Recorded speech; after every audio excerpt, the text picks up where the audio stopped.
তোমরা উচ্চারণের জায়গাটিকে কমপ্লিট করার চেষ্টা করবে। সাথে সাথে কেবল খাতায় লেখার জন্য নয়, কোনো শব্দকে বলতে যে তাকেও অত্যন্ত সুন্দরভাবে যেন তুমি বলতে পারো, সে বিষয়টি কিন্তু একটু মাথার ভিতরে নিতে হবে। তুমি নিজে যদি তোমার কথা বলার স্টাইল, তারপর স্বর, সুর যেগুলো আছে এগুলো যদি তুমি একটু নিজে পরিবর্তন করতে চেষ্টা না করো তাহলে কিন্তু হবে না। আচ্ছা, আহ, দেখবে যে সব সময় আর্টিস্টিক হয়ে কথা বলার দরকার নাই, কিন্তু যখন তোমাকে কোনো অবস্থায় কথা বলতে হচ্ছে, বেশ কয়েকজন তোমার কথাটা শুনবে, তখন একটু তুমি যদি ওই জায়গাটা ধারণ করো তাহলে কিন্তু বেশ ভালোই হয়। আর যদি সব সময় তুমি সেই আর্টিস্টিক ভাব ধরে রাখো, সেটি একদম খারাপ নয়, তবে আমার পছন্দ নয় সেটি। বুঝতে পেরেছো?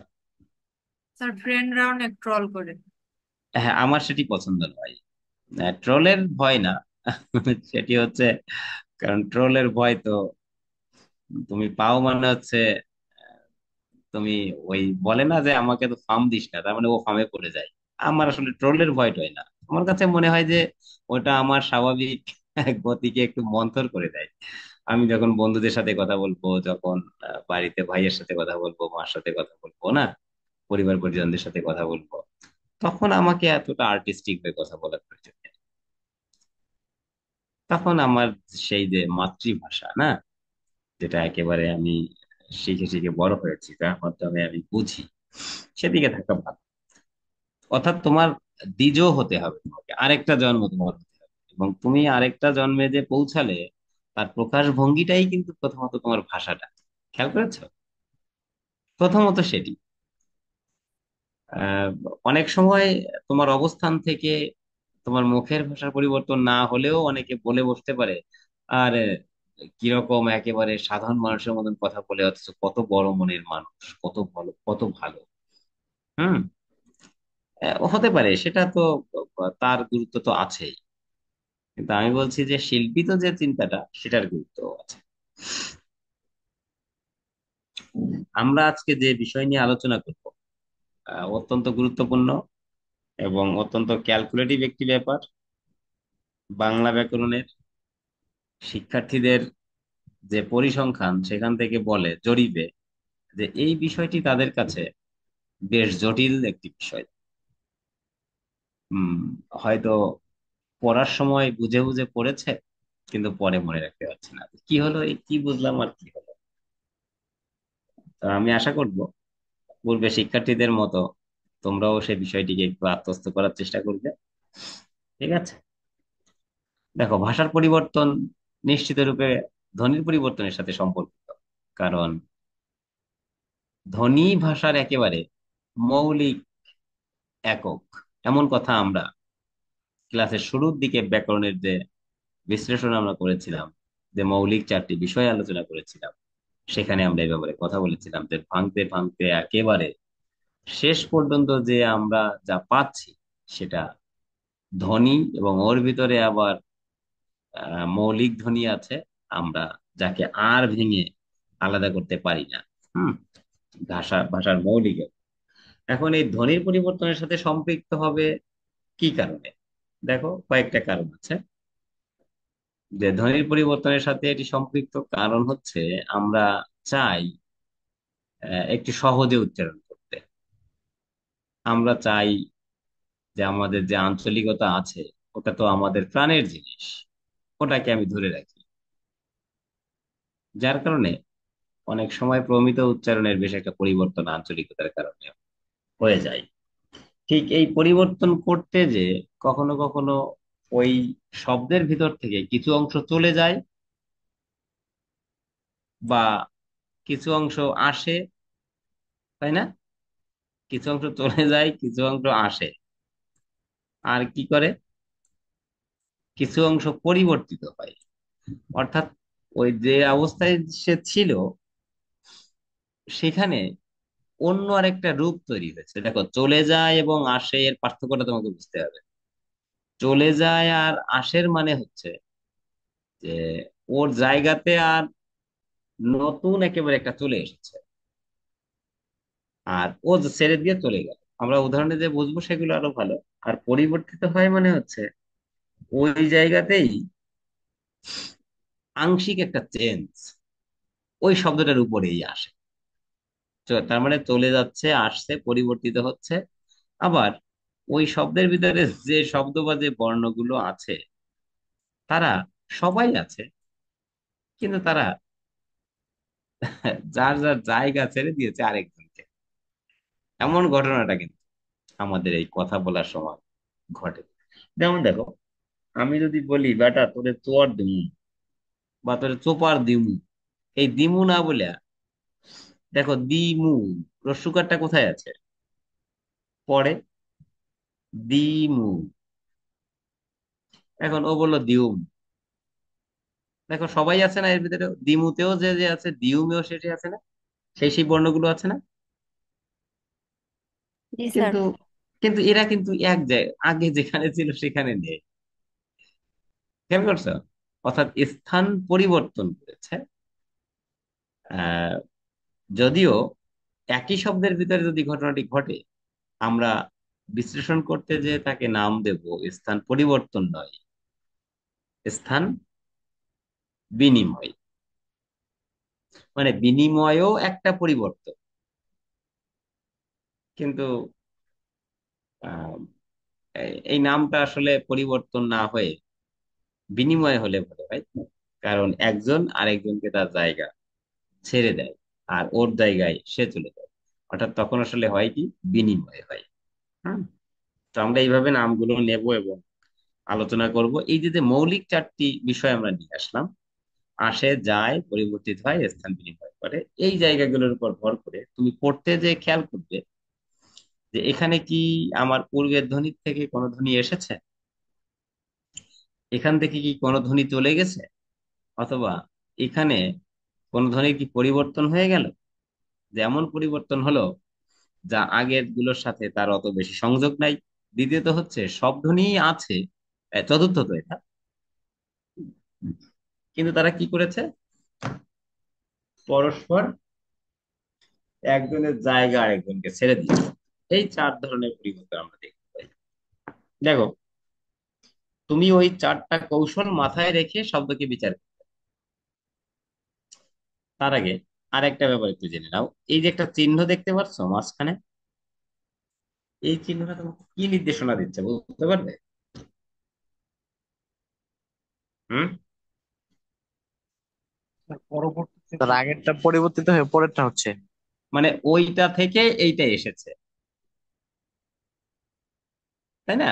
যদি অ্যারোটা এইদিকে থাকতো, অর্থাৎ লেস দেন থাকতো, তাহলে আমাদের ধরতে হতো যে আগের শব্দ হচ্ছে আস্পর্ধা বা আস্পর্ধা, পরেটা স্পর্ধা হয়েছে। এখন কি হয়েছে সেটা বলো আমাকে। তাই না? এরকম না কথাটা, যে যদি এই শব্দটায় আমরা এরকম মার্কিং দিতাম, তাহলে এই মার্কিংটা দেখে বুঝতে হতো যে আমার কাছে জিজ্ঞেস করছে এইটা থেকে এইটাই গেলে কি হয়, আর এই মার্কিং এ বোঝাচ্ছে এইটা থেকে এটাই গেলে কি হয়। দেখো এই জায়গাটা বোঝা গেল কিনা একটু বলতো।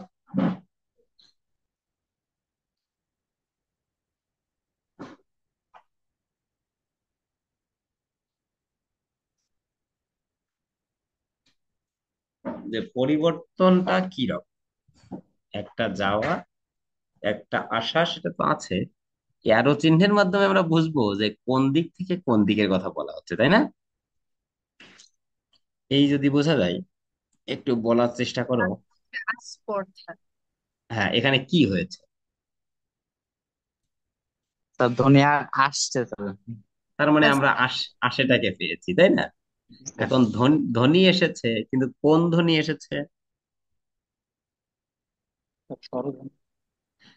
বলছে যে স্যার, আপনি এটা কি শেখাচ্ছেন, এটা তো বর্ণ আসছে, ধ্বনি আসলো কোথা থেকে? এটা তো লিখে দেখাচ্ছে।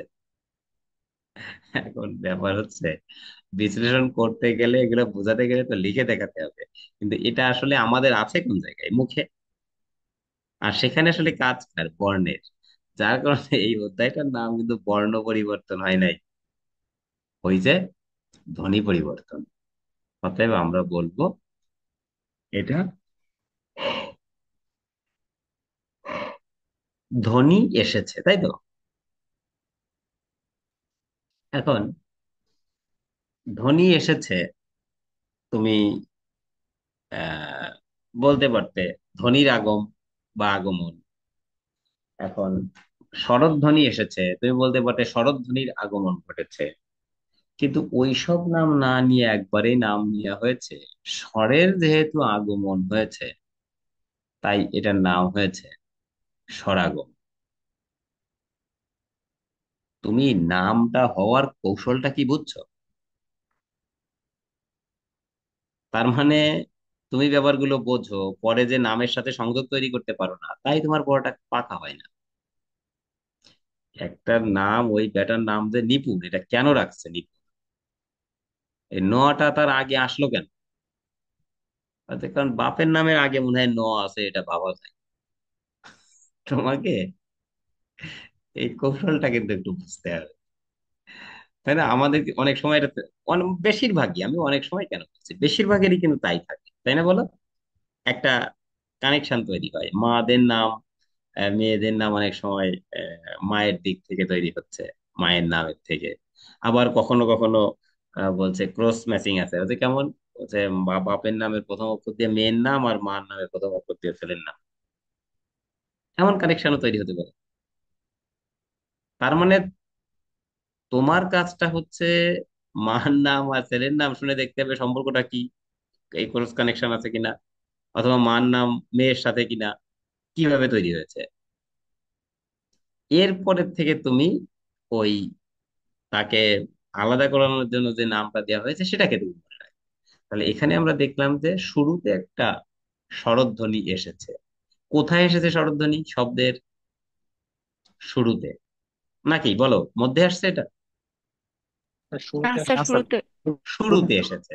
এখন শুরুতে, শুরুর একটা শব্দ আমি তোমাদের ধ্বনির উচ্চারণের সময় বলেছিলাম যে শব্দের আদিতেই অটা আছে, তাই এটার নাম ওই যে আদ্য অ, মনে আছে? এখন এখানে যেহেতু আদিতে স্বর এসেছে, তাহলে তুমি বুঝলা যে শব্দের আদিতে স্বরের আগমন ঘটেছে। দেখো এই ব্যাপারগুলো কি এখান থেকে বোঝা গেল? অতএব এটার নাম আদি স্বরাগম। কথা বোঝা গেছে? জি স্যার। এখন তুমি যদি এই আস্পর্ধার এই আদি সরগম নাম দিয়ে, এখানে আরো 5টা 6টা উদাহরণ দেওয়া আছে, তুমি বলো এটা এটা আদি সরগম, তারপরে এটা আদি সরগম, উপর দিক তাকাইয়া 2 মিনিট বলে বলে যে, আরে আমি তো মুখস্থ কইতে পারি বেটা, তোর দেখিস কেন, ওই দিক দিয়ে এদিক দিয়ে যত দূর আছে সব মুখস্থ। মুখস্থ করছো 1 মাস, 1.5 মাস, 2 মাস পরে, 3 মাস পরে পরীক্ষা হয়েছে, রিভিশন দিতে দিতে দিতে দিতে তুমি বেশ ফেনায় ফেলছো। পরীক্ষা হলে যে ভাবলা কি যে এটা আদি স্বরাগম না মধ্য, কোন জায়গায় আসছে, এটা শব্দের মধ্যে নাকি না কি? তুমি এখন উল্টাপাল্টা কথা বলা শুরু করছো। কিন্তু তোমার বিচারবোধ যদি পরিচ্ছন্ন থাকে, তাহলে আশা করা যায় তুমি ভুল করবে না। দেখো কি লিখলাম, এটা শব্দ গ্রাম। এইখান থেকে আমি এই অ্যারো দিলাম, মানে আমরা এবার গ্রাম থেকে যে শব্দে যাব নাকি, সেখানে যে লিখলাম গে রাম। বলো কি হয়েছে শর্টটা? গয়েকার, এখানে কি গয়েকার ছিল? না। তার মানে গয়েকার এসেছে, তাই তো নাকি? এখন গয়েকারটা কোন জায়গায় আসছে? স্যার গ আর র ফলার মাঝে। গ আর র ফলার মাঝখানে, কিন্তু গয়ের কি আগে? স্যার গয়ের পরে। গয়ের পরে, তাহলে তুমি এটাকে তো তো স্বর এসেছে নাকি? জি স্যার। কিন্তু কোন জায়গায়? স্যার মাঝখানে। তাহলে এবার তুমি নামটা কি কইবা? কথা বলছো কি আমার সাথে, শরীফ? জি স্যার। হ্যাঁ, তাহলে এবার এটাকে আমরা কি নাম বলবো? স্যার মধ্য, মধ্য মধ্য স্বরাব। স্বরাগম। দেখো এখানেও আ শুরুতে আসছে, এখানেও এ শুরুতেই বসেছে, কিন্তু এই আ আর এই এর ভিতরে কি পার্থক্য, সঠিক একটু বলার চেষ্টা করো। স্যার সরায়াটা হচ্ছে স্যার পূর্ণরূপ, আর একারটা হচ্ছে সংক্ষিপ্ত রূপ। সংক্ষিপ্ত রূপ পরে যোগ হয়। সংক্ষিপ্ত রূপ, সকল স্বরধ্বনির সংক্ষিপ্ত রূপ এর কোনো ক্ষমতা নাই যে ও আগে একা বসে। ও সারা জীবনই ব্যঞ্জনের পরে বসবে, এবং ও সব সময় ব্যঞ্জনের পরেই উচ্চারিত হবে নাকি? জি স্যার। আগে উচ্চারিত হওয়ারও কোনো সাহস শক্তি কিচ্ছু নাই। তাহলে তুমি শব্দের শুরুতে গেয়ে দেখে, একার দেখেই কি বলতে পারবে আদি স্বরাগম? না। তার মানে তুমি কৌশলটা রপ্ত করো, যে আমি বিচার করি শব্দের শুরুতে শরৎ বর্ণ এসেছে বা শরৎ ধ্বনি এসেছে যদি আমি আদি স্বরকম বলে ফেলবো, এটি ঠিক নয়। আর ওইটা তুমি দেখে নিশ্চিত রূপে তুমি আদি স্বরগম বলছো। তাহলে এবার শরীফ দেখো তো, আরেকটা কথা বলা যায় না যে আদি স্বরাগমে স্বরধ্বনির নিশ্চিত রূপে, শেষ করতে পারবা? স্যার পূর্ণরূপ ব্যবহৃত হবে। Very good, very good. নিশ্চিত রূপে পূর্ণরূপ ব্যবহার করা হবে, কারণ ও যখনই সংক্ষিপ্ত রূপ হবে ও নিশ্চিত রূপে স্যার মাঝে অথবা শেষে চলে যাবে। মাঝে অথবা শেষে চলে যাবে। Very good. এই অন্যরা কি এই আনন্দ উপলব্ধি করতে পারছো? এই পর্যন্ত বোঝো নাই কে, সে একটু আমার সাথে ঝগড়া করো,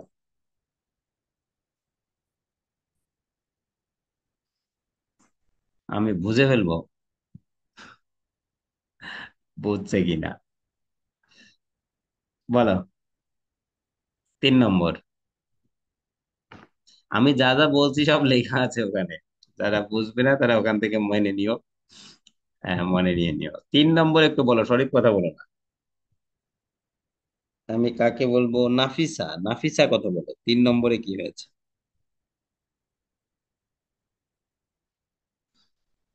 নাফিসা আছো? জি স্যার। বলো। স্যার এটা বলতে পারছি না। তুমি ভাঙো, কি কি হয়েছে। প্রথমটাকে কি বলছো? রত্ন। জি স্যার। তাহলে অক্ষর বিন্যাস করিয়েছিলাম, ভাঙো কি হবে?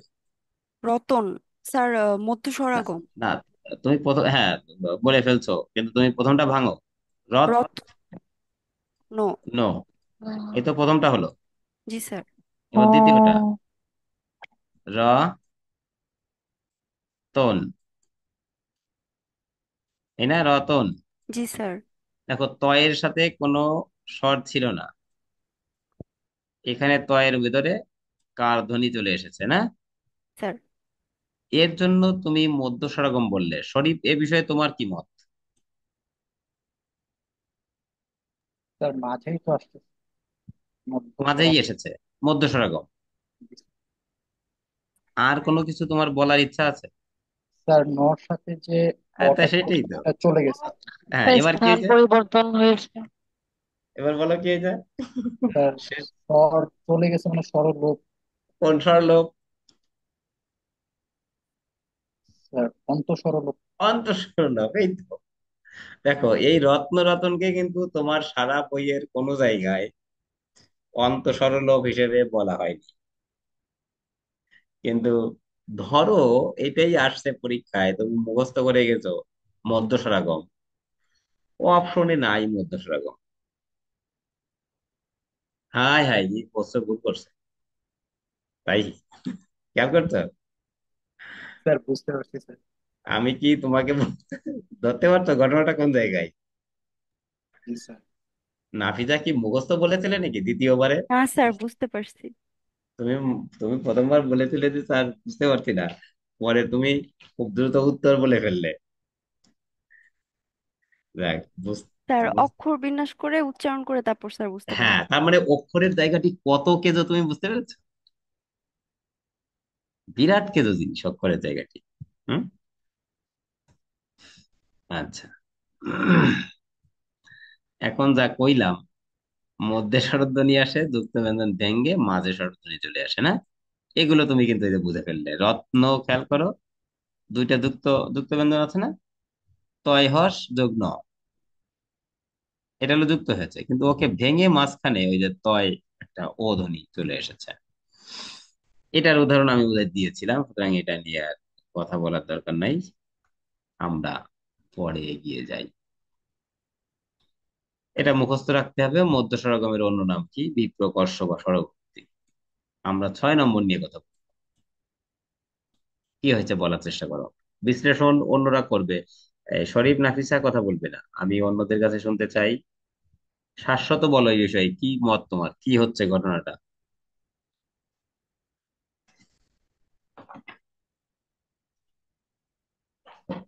শাশ্বত আছো? জি স্যার। বলো। স্যার এখানে স্বরের পরিবর্তন হচ্ছে। হ্যাঁ বলো কোনটা। যেমন স্যার সত্য, হুম। এখানে অ, সেটা পরবর্তী শব্দ হচ্ছে সত- হুম। সত্যি, হুম। ই যুক্ত হচ্ছে। হুম। অতএব ইটা এসেছে না ইটা পরিবর্তিত হয়েছে? পরিবর্তিত স্যার। শোনো, তুমি পরিবর্তিত হয়েছে, অর্থাৎ তোমার কথা হচ্ছে যে এখানে একটা স্যার অ আছে, সেই অটা এখানে ই হয়েছে, তাই না? অটা ই হয়েছে।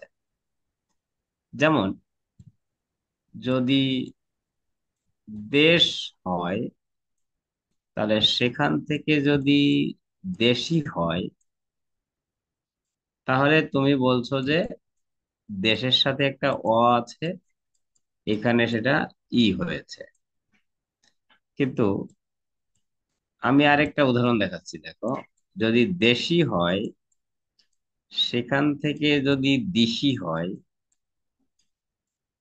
তাহলে এইবার এই এটা থেকে রশ্মিটার পরিবর্তন যেরকম, এই অ থেকে রশ্মির পরিবর্তন কি ঠিক সেরকম? না স্যার। এই পার্থক্যটা কি ধরতে পেরেছো, দেখো তো। জি স্যার। অতএব এই যে তুমি যে পরিবর্তনটার কথা বলতে চাচ্ছ, সেটি হবে অ বাদে বাকি যে স্বরগুলো আছে না, সাধারণত সেটি, যে বাকি যে কারগুলো আছে, অ এর তো কোনো কার চিহ্ন নেই, বা অ এর কোনো সংক্ষিপ্ত রূপ নেই। সুতরাং তোমাকে এখানে ধরে নিতে হচ্ছে একটা স্বর আছে, ঠিক আছে, সত্য, একটা অ আছে, কিন্তু এখানে তোমাকে ধরে নিতে হচ্ছে অন্তে স্বরধ্বনির আগমন, অন্তে স্বরধ্বনির পরিবর্তনটা নয়। অন্তে স্বরধ্বনির পরিবর্তন হচ্ছে কোনটা? এই যে যেমন দেখো, মু, লা, কি হবে কত? মু, লো। লাইনে আছো তো? জি স্যার। হ্যাঁ। এইটা হচ্ছে পরিবর্তন, আ থেকে ও। কিন্তু ধরো তুমি যদি বলো মূল আর মূলো, তাহলে কিন্তু পরিবর্তন না হয়ে হবে আগমন। আমি কি তোমাকে এই জায়গাটুকু আলাদা করতে পেরেছি কিনা দেখো তো। জি স্যার। তুমি যেটি বলেছো বলছি সেটিও ঠিক আছে, কখন? যদি তোমাকে ওই রকম অপশনে নেওয়া হয়, যদি ওরকম অপশনে নেওয়া হয় যে সত্য থেকে সত্যি বলে আমি স্বরাগমের কথাটা আনিনি, আমি এনেছি অপিনিহিতি, আমি এনেছি স্বরলোপ, আমি এনেছি স্বরসঙ্গতি, ধ্বনি বিপর্যয়, তখন তোমাকে বলতে হবে এটা স্বরসঙ্গতি। তখন কিন্তু ওই যে স্বরাগম যেহেতু নাই, তখন সেটি স্বরসঙ্গতি। কিন্তু যদি এটা আগে থেকে স্বরসঙ্গতি, স্বরাগমের কথা থাকে, তাহলে আসলে স্বরসঙ্গতি এদিকে না হয়ে স্বরাগমেই যাবে, অর্থাৎ স্বরের আগমনে যাবে। এবং কোন স্বরের আগমন? কোন স্বরের আগমন মানে হচ্ছে কোথায় স্বরের আগমন? আর অন্তে। অন্তে। অন্তে, ভেরি গুড, তাহলে বুঝতে পেরেছো। এবং তখন আমরা নাম বলবো, এটার নাম অন্ত স্বরাগম। কিন্তু এই স্যার, ব্যাপারে আমাদের, হ্যাঁ বলো।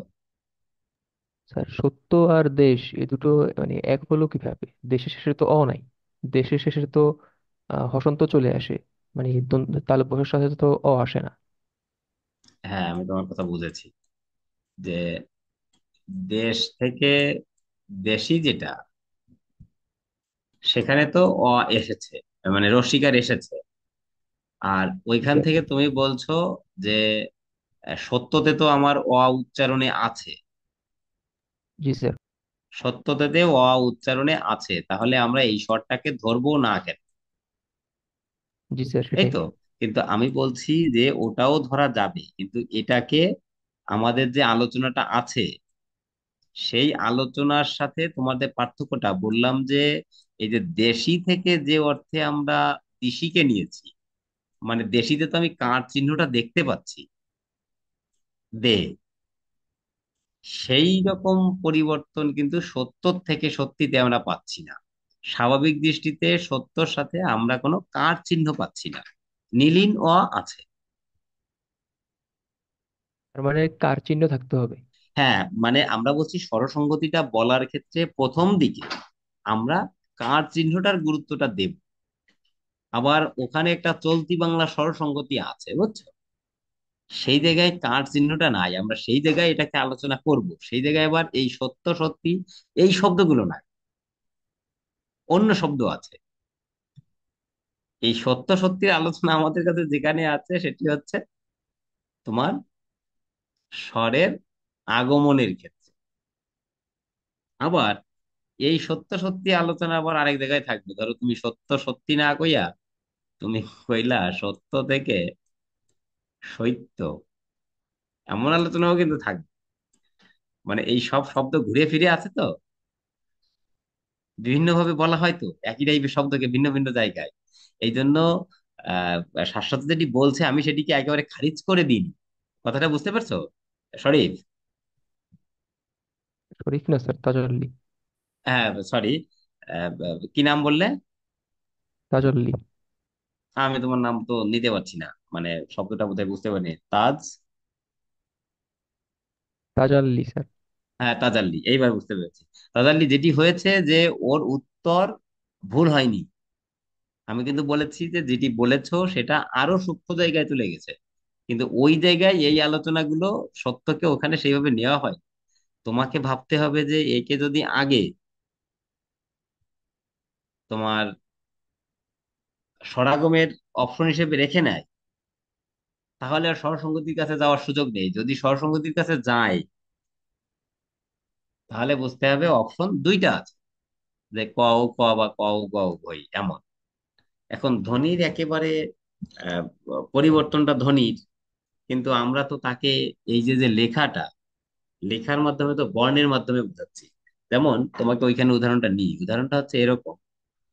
আহ ধরো এ খ নয় রশ্মি,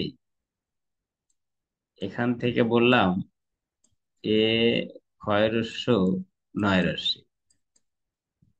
খেয়াল করো, এখন এটাকে তো তুমি আর এখনই উচ্চারণ করতে পারছো না, এটা কিন্তু এখনই হচ্ছে। দেখো ওই যে ও কারটা উচ্চারণে আছে, জি স্যার। এখানে এসে সেই উচ্চারণেরটার কারণে এখনই হয়ে গেছে। বোঝা গেছে? জি হ্যাঁ, এই সুবাদে তুমি এখানে বলে দিতে পারো যে সত্যতেও তো আমি স্যার সত্য এরকম উচ্চারণ করছি না, আমাকে সত্য ও পর্যন্ত যেতে হচ্ছে। অতএব ওই ওটা এখানে এসে ই হয়েছে। তার মানে এই শব্দের এই যে এখনি এখনি, উড়নি উড়ুনি, এই যে যে মধ্য মানে স্বরসঙ্গতি, চলতি বাংলার মধ্য স্বরসঙ্গতি একে বলা হয়েছে তখন, যে মধ্যের স্বর এরকম করে আগে থাকবে না কার হিসেবে, কিন্তু পরে সেখানে একটা কার চলে আসবে যেখানে নীলিন অয়ের উচ্চারণ এরকম আছে। হুম, বলছি সেই আলোচনায় এই শব্দগুলো নাই। ওই শব্দগুলোর আলোচনা তোমার টেক্সট বুকে বা যেখানে এটি করা হচ্ছে সেখানে কিসের ভিতরে, মধ্য এই অন্ত স্বরাগমের। আমি এই কথাটা বলেছিলাম, বুঝতে পারছো? মানে ও যে উত্তরটা দিয়েছে, এই উত্তরটা আগে পরে আমি এই তো প্রায় 5-6টা ব্যাচ এখানে পড়ালাম, কোনো ব্যাচে কিন্তু এই প্রশ্নে স্বরসঙ্গতির উত্তর হয়নি। এই প্রশ্নে সবসময় দেখ কি দেখা হয়েছে যে ও শেষে তো শেষেরটার সাথে কোনো কার ধ্বনি নাই, অতএব পরেরটার সাথে কার ধ্বনি এসেছে, দ্যাট মিনস এটা অন্তঃস্বরাগম হয়েছে। যার কারণে এই আলোচনা কখনো করাও হয়, কথা বুঝছো? যে এই শব্দের ভিতরে সেটি আছে।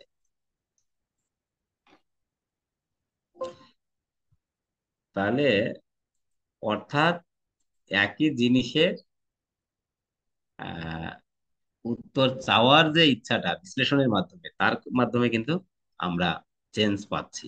এরকম ব্যাপারগুলো ঘটতে পারে। দেখো তো আজই কি হচ্ছে,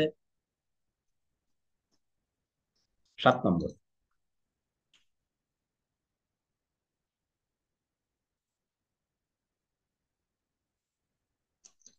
কাজটা কি কি ঘটেছে একজন একটু বলার চেষ্টা করতে, এই কাজ ঘটেছে। তার ধ্বনির স্থান পরিবর্তন। আহ স্থান পরিবর্তন হয়েছে, কিন্তু স্থান পরিবর্তন হওয়ার ক্ষেত্রে আরো একটু পরিবর্তন হয়েছে। খেয়াল করতো কিরকম, রূপের ক্ষেত্রে একটা পরিবর্তন আসছে না? স্যার আকার থেকে স্যার বর্ণ চলে আসছে, হ্যাঁ। কার থেকে আর স্যার বর্ণ চলে আসছে। তার থেকে বর্ণ একটা দিক গেল না? স্যার কিন্তু মধ্য স্বরাগম। না, রাখো। মধ্যস্বরাগম, আহ, মধ্যস্বরাগমের একটা ব্যাপারে যাওয়ার আগে আমরা এর আর কি কি পরিবর্তন হয়েছে সেটা একটু নিয়ে নিই। দেখো, একটা হচ্ছে আই, এই প্রথম শব্দটায় রশ্মিটা কোথায় আছে আসলে? স্যার জ্বর শেষে। জয়ের শেষে। আর দ্বিতীয়টায় আসছে কোথায়? মাঝখানে। মাঝখানে। তাহলে এবার কি ধ্বনি এসেছে, না আগে যা ছিল তাই? আগে যা ছিল তাই, শুধু তাহলে স্থান। তুমি মধ্যস্বরাগম বলতে পারছো না, কারণ ধ্বনি তো আগে যা যেগুলো ছিল সেগুলোই আছে, অতএব ধ্বনি আসে নাই।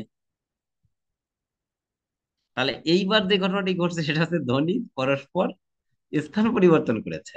অর্থাৎ জটা আগে ছিল, এখন জটা পড়ে গেছে। এই তো, খেয়াল করো।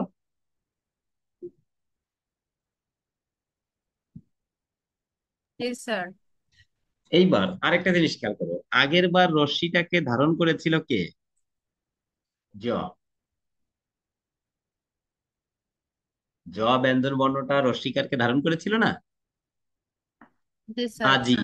এইবার কিন্তু কোনো রশ্মিকে এসে ধারণ করেনি, এই কারণে রশ্মি এবার আর কারও নাই। তার মানে ওই যে যে কথাটা বলছিলাম, খেয়াল করছো যে কার যদি হতে হয় তাহলে নিশ্চিত রূপে তাকে কোনো না কোনো ব্যঞ্জন ধারণ করতে হবে। আর যদি ব্যঞ্জন ধারণ না করে তাহলে নিশ্চিত রূপে তাকে পরিপূর্ণ বর্ণে, পরিপূর্ণ স্বরে পরিণত হতে হচ্ছে না? দ্বিতীয়ত হচ্ছে রশ্মিকা তুমি মধ্যে দেখছো, এটা এক প্রকারের মধ্যে আসা। কিন্তু মধ্য স্বরাগম বলতে যে ঘটনাটি ঘটছে, যে স্বর আগে থাকবে না, স্বর এমনিই আসবে। আজি থেকে আই যে সেই ঘটনাটি ঘটেনি। তার মানে এখানে ধ্বনি আসে নাই, ধ্বনি যায় নাই, এখানে ধ্বনি পরস্পর স্থান বিনিময় করেছে। তাহলে কোন ধ্বনি পরস্পর স্থান বিনিময় করেছে? বলছে এটা তো, দেখো তো কি হয়, এটা কি স্বরধ্বনি এবং ব্যঞ্জনধ্বনি দুইটা না? জি স্যার। এখানে কি শুধু স্বরধ্বনি স্থান বিনিময় করেছে? না। না স্যার। শুধু শুনিও। শুধু শুধু ব্যঞ্জনধ্বনি স্থান বিনিময় করেছে? না, দুইটাই। না।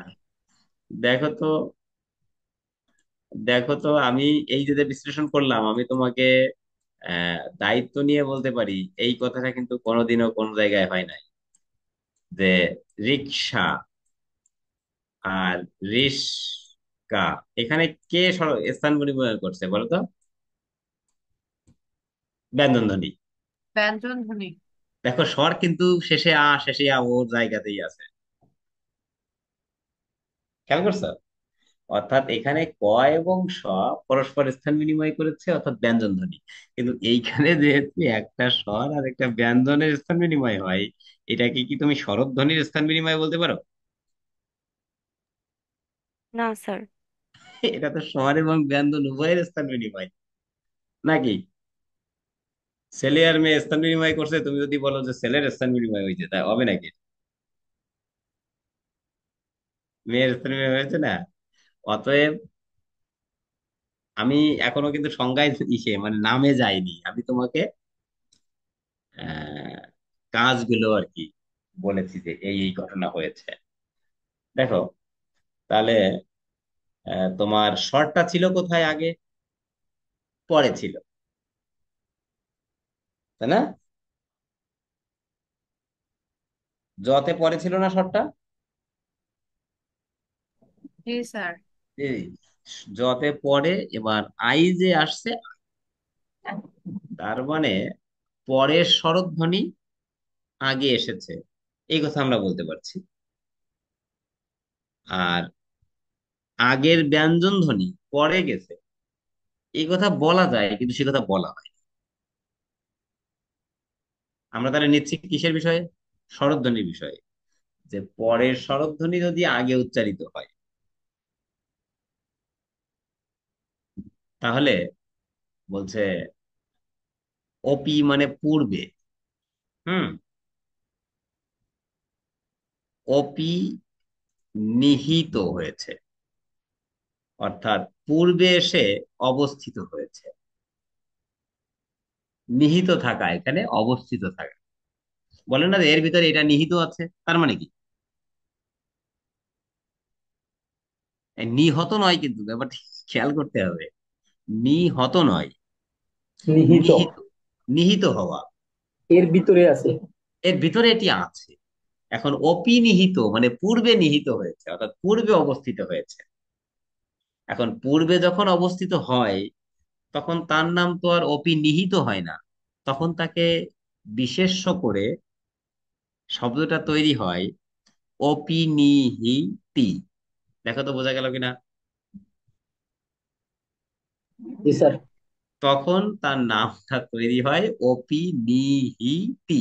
সবকটাই কিন্তু রসিকার, নিহিত নয়। বলছি অপিনিহিত হচ্ছে কাজটা, অর্থাৎ পূর্বে অবস্থিত হচ্ছে। কি পূর্বে অবস্থিত হচ্ছে? পরের স্বরধ্বনি।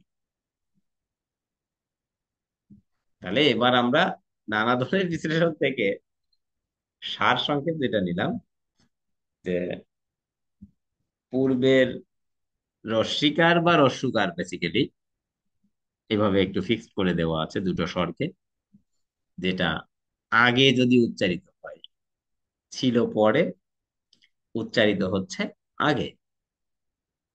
কি কারণে এটা? ওই যে আঞ্চলিকতার কারণে। খেয়াল করছো, আমি প্রথমেই তোমাকে চারটা যে পরিবর্তন দেখিয়েছিলাম, তার পিছনে একটা কারণ রেখেছিলাম। বলছে এগুলো সব আঞ্চলিকতা। সত্যি কথা বলছিস একেবারে। কি জন্য বলছে এই কথাটা? তুমি যখন প্রমিতায়ন এসে কথা বলবে, তুমি তখন সত্যি কথা বলবে না। তুমি তখন বলবে কথাটা কি আসলে সত্য। খেয়াল করছো?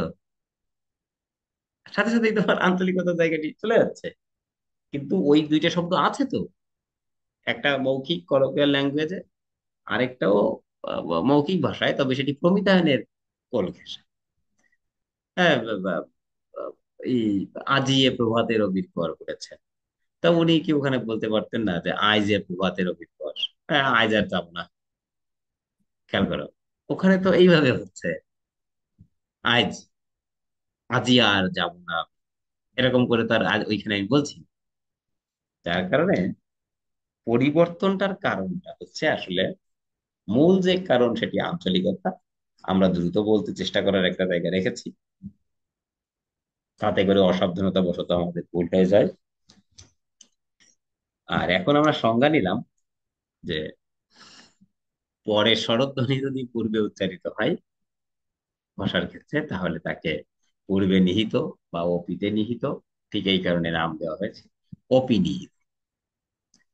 আমরা রসিকার দিয়ে নিলাম। রস্যকার দিয়েও শব্দ আছে, ওই যে আমি প্রথমে একটি উদাহরণ দিয়েছিলাম যে দিমু। দেখো তো দিমুকে কি করা যায়? দিমু,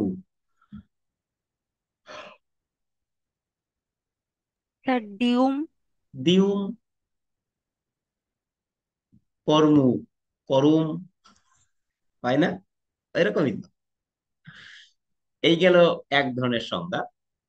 এইবার দেখো, বললাম বইতে লিখছিলাম একটু আগে, সত্য থেকে সত্য। এইবার কি ধরনের ঘটনা ঘটছে একটু কওয়ার চেষ্টা করো। দেখো তো, এবার কি রশ্মি আগে ছিল? না। রশ্মি কি আগে ছিল? এবার ছিল না। এবার কিন্তু রশ্মি ধ্বনিটা পরে এসেছে। তুমি এটাকে বলে ফেলতে পারছো যে এটা মধ্যস্বরাগম। দেখো তো বলে ফেলা যায় কিনা মধ্যস্বরাগম। জি স্যার, ঠিকই তো। বলা যায়। কিন্তু বলছে মধ্য স্বরগম হবে, কিন্তু যেহেতু যুক্ত ব্যঞ্জন ধ্বনির আগে রস্যি এসেছে, আলাদা একটা আমাকে আবার অনুসিদ্ধান্ত দিয়েছে এরকম যে মধ্য স্বরগম তো স্বরের আগমনটা ঘটছে তোমার ওই যে গ্রাম, যুক্ত ব্যঞ্জন ভেঙে যে, খেয়াল করেছিলে? গ্রাম, গিরাম, ক্লিপ, কিলিপ, শ্রেণী, সেরেনি, তাই না? প্রথম, প্রথম, কি হচ্ছে ওখানে? ওখানে হচ্ছে কি যুক্ত ব্যঞ্জন ভেঙে যে আসছে। এই কথাটা কি বোঝা গেল? ওখানে যুক্ত ব্যঞ্জন ধ্বনি ভেঙে যে মাঝখানে স্বরধ্বনি এসেছিল। এখানে তো তয়জা ফলা ভেঙে যে মাঝখানে স্বরধ্বনি আসে নাই, এখানে তয়জা ফলার আগেই স্বরধ্বনি এসেছে। তার মানে ওটার সাথে একটা ভিন্নতা আছে, দেখো তো। দেখো, এই এই এই যে আমি এরকম ভেঙে ভেঙে ধ্বনির আহ, আগে পিছে দেখিয়ে তোমাকে বোঝাতে যেটি চাচ্ছি, সেটা হচ্ছে তুমি যেন পার্থক্যটা ধরে রাখো। এইবার এটাকে বলা হবে যে এটাও এক প্রকারের মধ্যস্বরগম, ঠিক আছে, কিন্তু যেহেতু যুক্ত ব্যঞ্জন ধ্বনি, হ্যাঁ, আগে রশ্মি এসেছে, তখন তাকে আর মধ্যস্বরগম না বলে আমরা কি বলবো? অপিনিয়তি বলবো। তাহলে অপিনিয়তিতে আমরা দুইটা সংজ্ঞা পেয়েছি, একটা হচ্ছে আহ রস্বীকার ও রস্যকার আগে উচ্চারিত হওয়া, আর যুক্ত ব্যঞ্জন ধ্বনির আগে রস্যি উচ্চারিত হওয়া। দেখো বোঝা যায় কিনা? শোনো, আমি পড়িয়ে আর তাড়াতাড়ি এগিয়ে যেতে পারতাম, কিন্তু এরকম করে বলতে চাচ্ছি কেন জানো? যাতে তুমি অন্তত ফিউচারে আর এটা তোমার অন্য কোথাও পড়তে না হয়, তোমার ধরো নিজেরই এর থেকে একটা বিশ্লেষণ, একটা নতুন আবিষ্কার এটি তৈরি হয়। এবং তোমার পড়া বিষয়ের বাইরে থেকে প্রশ্ন হলেও তুমি যদি বিশ্লেষণের মাধ্যমে তার উত্তর কোনটা সঠিক এ ব্যাপারে চূড়ান্ত সিদ্ধান্ত দিতে পারো।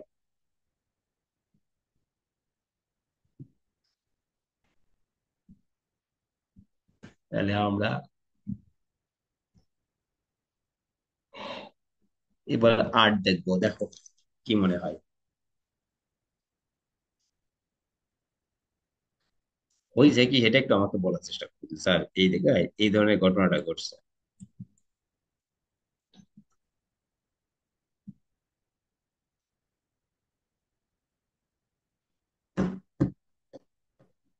তার মাঝখানে একটা সরায়া আসছে আকার।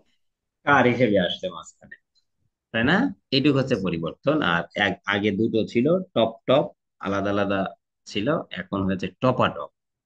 দুইটা এক জায়গায় হলেও দেখো, টপ টপ তো একসাথেও বলা যায়, টপ টপ, কিন্তু টপ টপ একসাথে না বলে আমরা টপা টপ বলছি। টপ টপ বললেও যা হতো, ওই টপা টপেও তাই হতো, তাই না? কিন্তু আমরা একটা জিনিস বুঝে ফেললাম যে এবার একটা আ এসেছে। আচ্ছা, এটাকেও কি মধ্যস্বরগম বলা যাচ্ছে না? দেখো তো। তার দুইটা তো আলাদা শব্দ ছিল, এখান থেকে একটা শব্দ হয়েছে। আলাদা শব্দ ছিল, একটা শব্দ হয়েছে, কিন্তু আলাদা শব্দের যে দুটো ধ্বনি ছিল, টপ টপ,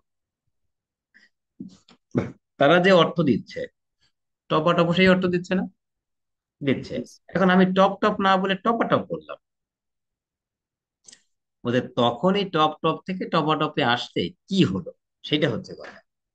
কি হলো আমরা দেখলাম, বললাম যে একটা আ এসেছে, অতএব আমরা এটাকে মধ্য স্বরগম বলতে পারছি, তাই তো? জি স্যার। কিন্তু আমরা মধ্য স্বরগমকে সংজ্ঞা দিয়েছিলাম যুক্ত ব্যঞ্জনকে ভেঙে মাঝখানে স্বর আসা।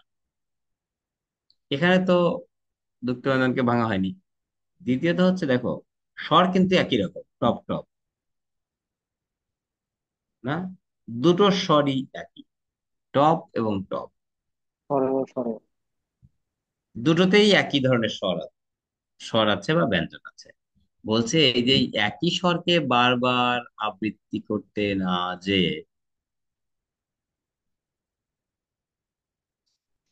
খেয়াল করো যে একই স্বরের পুনরাবৃত্তি পুনরাবৃত্তি এড়ানোর জন্য, তার মানে হ্যাঁ, একই স্বর কোনটা কোনটা, টপ এবং টপ, একই স্বরের পুনরাবৃত্তি এড়ানোর জন্য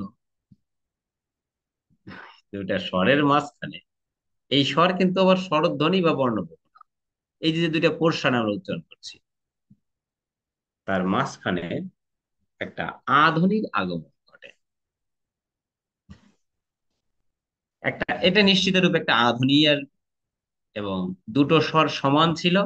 কোন দুটো স্বর সমান ছিল বলতো, বা কোন দুটো ধ্বনি, টপ এবং টপ না, সমান ছিল না, একই রকম ছিল না? জি স্যার। এই একই রকম অর্থাৎ সমানকে অসমানকরণের জন্য কি আসছে, একটা সরায়া। আধুনি আসছে।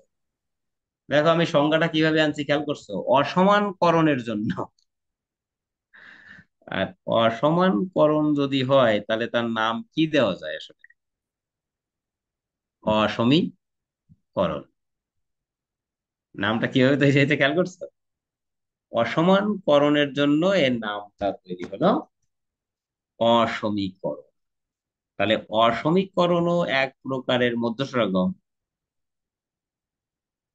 কখন? কেন? কারণ ওখানেও একটা আধুনিক আগমন ঘটে, ঠিক আছে। কিন্তু অসমীকরণ কেন বলছি, বলছি টপ এবং টপ যেহেতু সমান ধ্বনি ছিল, এদের যেহেতু টপ টপ শুনতে কেমন যেন শোনায়, কিন্তু টপা টপ বললে একটা টপা একটা টপ হচ্ছে, ভিন্নতা হচ্ছে। অতএব এটাকে বলা হচ্ছে অসমীকরণ। তোমরা কি এই পর্যন্ত বুঝতে পারছো? স্যার এটা সন্ধির বিষয়বস্তু না হয়ে এখানে কেন আসছে?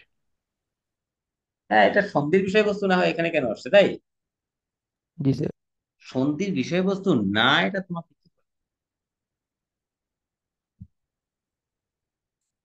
এটা সন্ধিতে আহ আলোচনা করা একটু ডিফিকাল্ট, এই জন্য যে অ এর পরে ট থাকলে সন্ধিতে কোনো নিয়ম নাই। এখানে অ এর পরে ট আছে না, কিন্তু তুমি যখন লিখবা যে কাঁচা যোগ কলা, তখন কি লিখবা, কাঁচা কলা লিখবা না কাঁচকলা লিখবা? কাঁচকলা। কাঁচকলা বলে, এইবার তো এটা সন্ধিতেও আছে, এখান থেকেও আবার তুমি দেখো ওই যে সরলোপের জায়গায়ও আসতে পারে, মধ্যে কাঁচার আকার লোপ হয়ে গেছে, সুতরাং সরলোপ। যেমন তৎ যোগ জন্য আমরা সন্ধিতে যাবো, আমরা ক্রমান্বয়ে এগোবো, তো তখন দেখবা যে এখানে যারা আছে ওরা সন্ধিতে নিয়মই হবে একটা, যে সন্ধি আসলে এই জায়গায় ধ্বনি পরিবর্তনের নিয়ম মেনে নিয়ে কাজ করে। আমরা ওইটা ওইখান থেকে দেখবো, বুঝছো? এই টপাটা সন্ধিতে আসা না আসার কারণ হচ্ছে এইটা।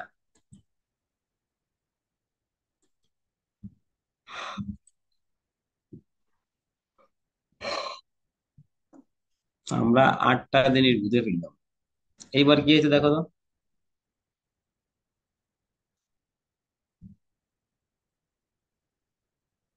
ধরতে পারো?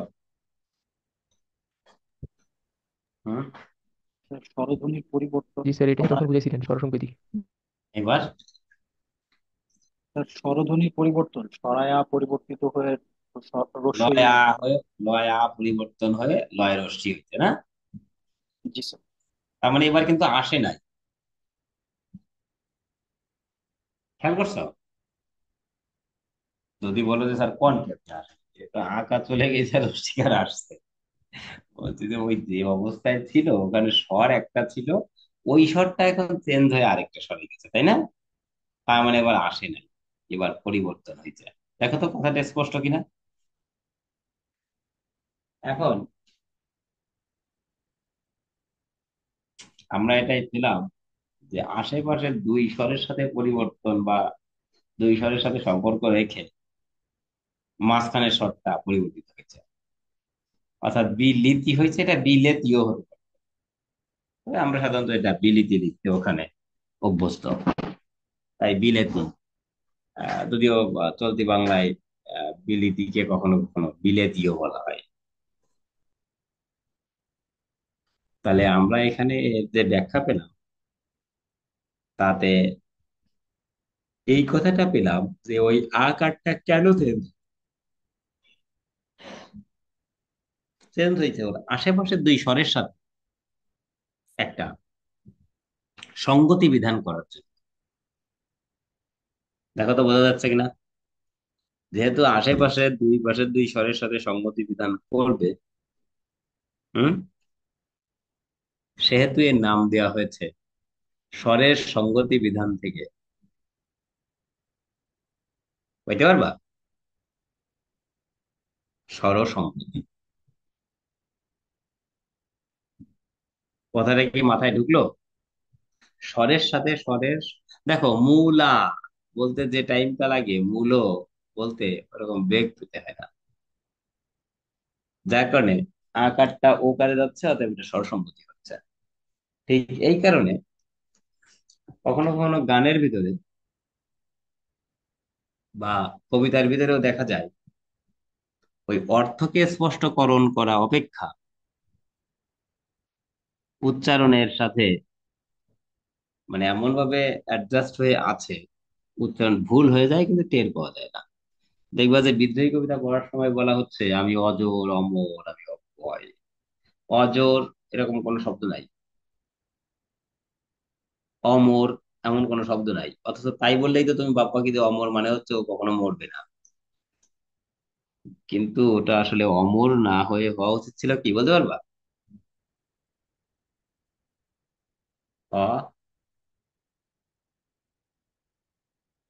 অমর। খেয়াল করছো? অমর, অমর বললে সেটাই ভালো হতো। অজর না বলে কি বললে ভালো হতো? অজর, অর্থাৎ জরাগ্রস্ত নয়, মরবে না, চিরন্তন, সজীব, এই শব্দগুলো সেখানে আমরা দেখতাম বা দেখেছি। কিসের প্রভাবে এগুলা ধরতে পারলাম? স্বরসঙ্গতির প্রভাবে। এখন যেহেতু এখানে দুই পাশে স্বরসঙ্গতি আছে, এর নাম হয়েছে, দুই পাশে দুটো স্বরের সাথে মিলিয়ে এটি করা হয়েছে, এর নাম হয়েছে মধ্য স্বরসঙ্গতি। স্বরের প্রভাবে স্বরের পরিবর্তন আমরা সেই নামটা নিয়ে নিলাম।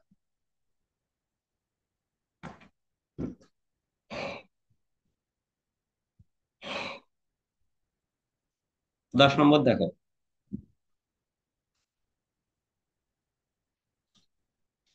কি হয়েছে দেখো তো, স্বরসঙ্গতির সম্পর্কটাকে উপলব্ধি করতে পারলাম কিনা?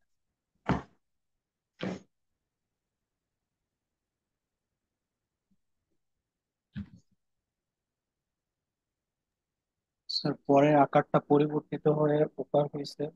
তার মানে আকারটা ওকার হয়েছে পরিবর্তিত হয়ে, অর্থাৎ শেষের স্বরের একটা পরিবর্তন হয়েছে না? জি স্যার। দেখা তো আগের স্বর ঠিক আছে কিনা, জি স্যার, বসুকার বসুকার হয়ে গেছে। রস্যকার ঠিক আছে। আচ্ছা, দেখো প্রো মানে মনে রাখবা,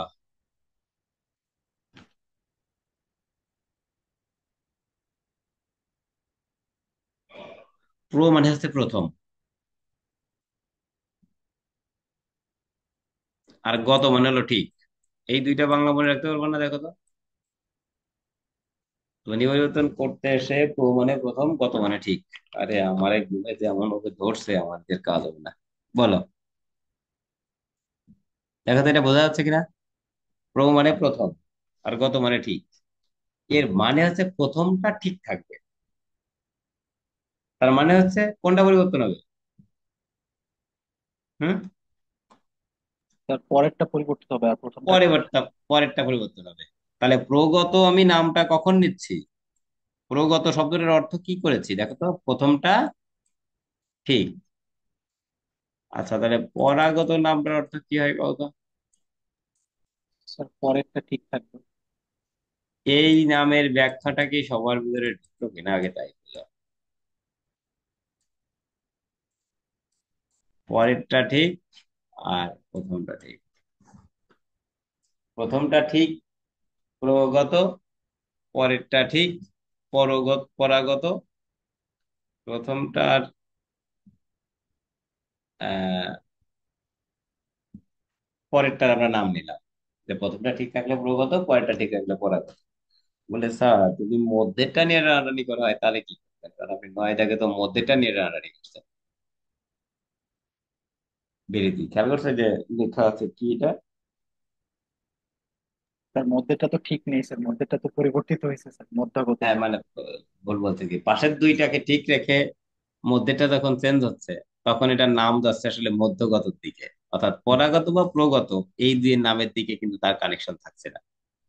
পরাগত মানে পরেরটা ঠিক, আর প্রগত মানে প্রথমটা ঠিক, কিন্তু মধ্যগত মানে কিন্তু মধ্যেরটা ঠিক না। মধ্যগত মানে আসপার অনুযায়ী মধ্যেরটা ঠিক করা। দেখো তো এই পর্যন্ত তোমরা বুঝতে পারলে কিনা? যারা একেবারেই কথা বলনি তারা কি আসলে ব্যাপারটিকে অনুভব করতে পেরেছে? চেষ্টা করে জি দেখো। স্যার। হ্যাঁ, খুব ভালো। যদি না পারো তাহলে আর একবার চেষ্টা করে হুম দেখো ধরতে পারো কিনা। কি হচ্ছে বলো।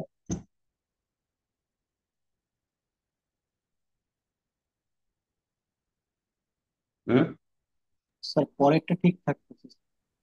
আচ্ছা, তার নামটা কি বলবো? 11। পরাগত। এই নাম কি সবার পরাগত। এই এই পরাগত। এই এই নাম কি মাথায় কাজ করতেছে? বলে দেও জি না স্যার। কিন্তু। এই নাম কিন্তু মাথায় কাজ করাতে হবে এবং সেই দিন পর্যন্ত কাজ করাতে হবে।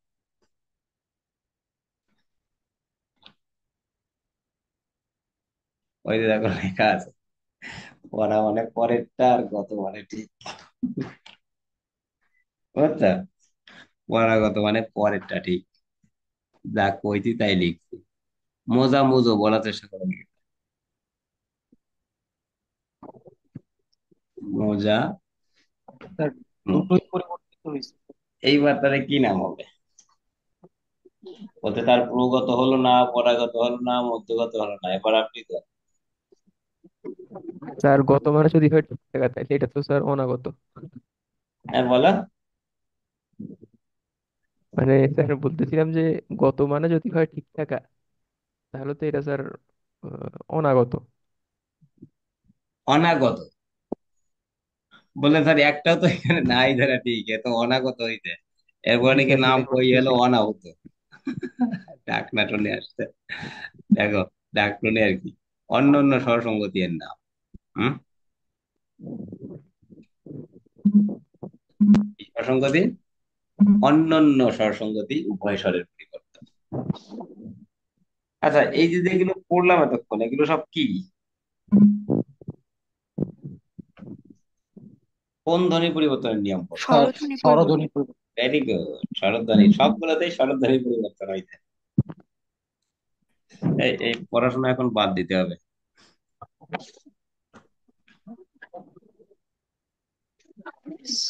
আমরা 2-1 মিনিট ভিন্ন প্রসঙ্গে কথাবার্তা কইছি, বুঝছো? তাতে যদি ঘুমের হাত থেকে বাঁচা যায়। তোমাদের কি ঘুম টুম আসতেছে? হুম স্যার একটানা অনেকক্ষণ মনোযোগ ধরে রাখা কঠিন স্যার, মাঝখানে স্যার 5 মিনিট বা 2-3 মিনিট ব্রেক দেওয়াটা স্যার একটু মনে হয় better হয়। হ্যাঁ, ব্রেকই তো দিচ্ছি। এখন এখন আমরা ব্রেকের কথা বলতেছি। জি ভাই। তো নাকি তাই না জানি কি। এই কথা আমাদের সাথে বলো। তোমাদের ভিতরে কি এই গান টান গাইতে পারে কি? রাত্রেবেলা গুনগুন স্বরে দু একটা গান গাও, যদি না গাও আমি গান শোনাবো।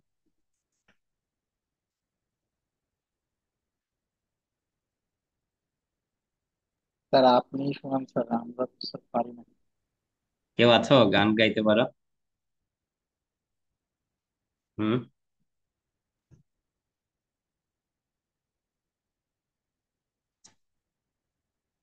নাই কেউ?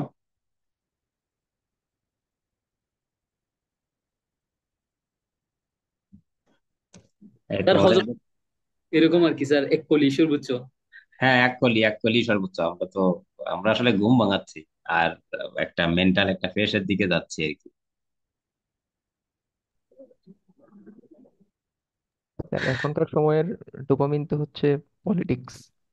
এখন তো ডোপামিনের গান না, ডোপামিন হচ্ছে পলিটিক্স।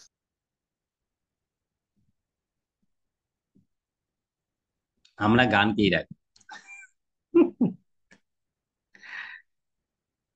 আচ্ছা, কে গান জানে কে? কেউ আছো? শাশ্বত গান করতে পারো না?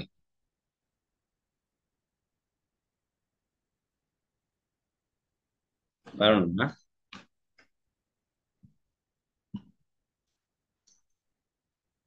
তোমরা নজরুলের এই গানটা শুনেছো কি? দেখো তো।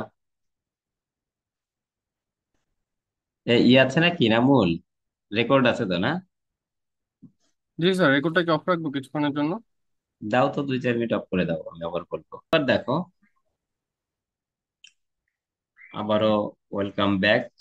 আমরা আবারও শুরু করছি যে স্বরসঙ্গতি আমরা ইতোমধ্যে পড়েছি, যে এক স্বরের প্রভাবে আরেক স্বরের পরিবর্তন, অর্থাৎ স্বরের প্রভাবে স্বরের পরিবর্তন, এই কথা বলা হয়।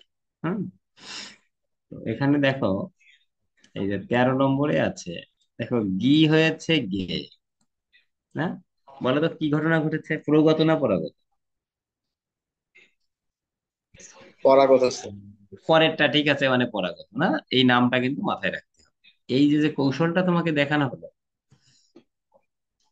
এই কৌশলের উপর ভর করেই কিন্তু তুমি পরে অসমীভবন, সমীভবন সরি, অসমীভবন তো নেই, অসমীকরণ আছে, বা অন্যান্য জায়গায় যে প্রগত না পরাগত, এই টাইপের প্রশ্নের অ্যান্সারটা তুমি দিতে পারবে।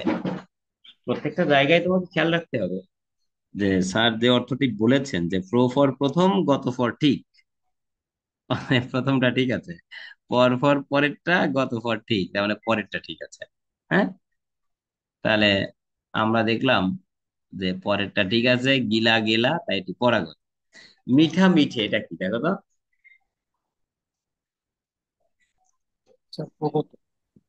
প্রথমটা ঠিক আছে, তাই না? তাহলে এভাবে তোমার আর আবিষ্কার করতে কোনো সমস্যা হচ্ছে না। সমস্যাটা হলো এইখানে, এই যে যে শব্দগুলো দিয়ে দেওয়া আছে, হুম, এইখানে যে শব্দগুলো আছে, এই শব্দগুলোকে তুমি এই পরপরাগত এর থেকে নাম দিতে পারছো না। এগুলো বলা হচ্ছে আমাদের চলতি বাংলা শব্দ, যার কারণে এদের নাম দেওয়া হয়েছে চলতি বাংলায় স্বরসঙ্গতি। যদি এই নাম না থাকে, তাহলে এটাতে প্রগত বা পরাগতর দিকে যাচ্ছে, তাতে আমাদের কোনো সন্দেহ নেই। আমরা এটাকে বলছি, এই শব্দগুলো আমাদের ওই শ্রেণীর শব্দ, মোটামুটি চলতে থাকে। আমাদের গ্রামীণ জীবনের কথিত ভাষার সাথে এগুলোর বেশ সম্পর্ক আছে, তাই সেখান থেকে এরকম একটা নামকরণ করা হয়েছে। তবে সেটি প্রগত না পরাগত, এই জ্ঞান আমাদের কাছে কিন্তু এখন পরিচ্ছন্ন।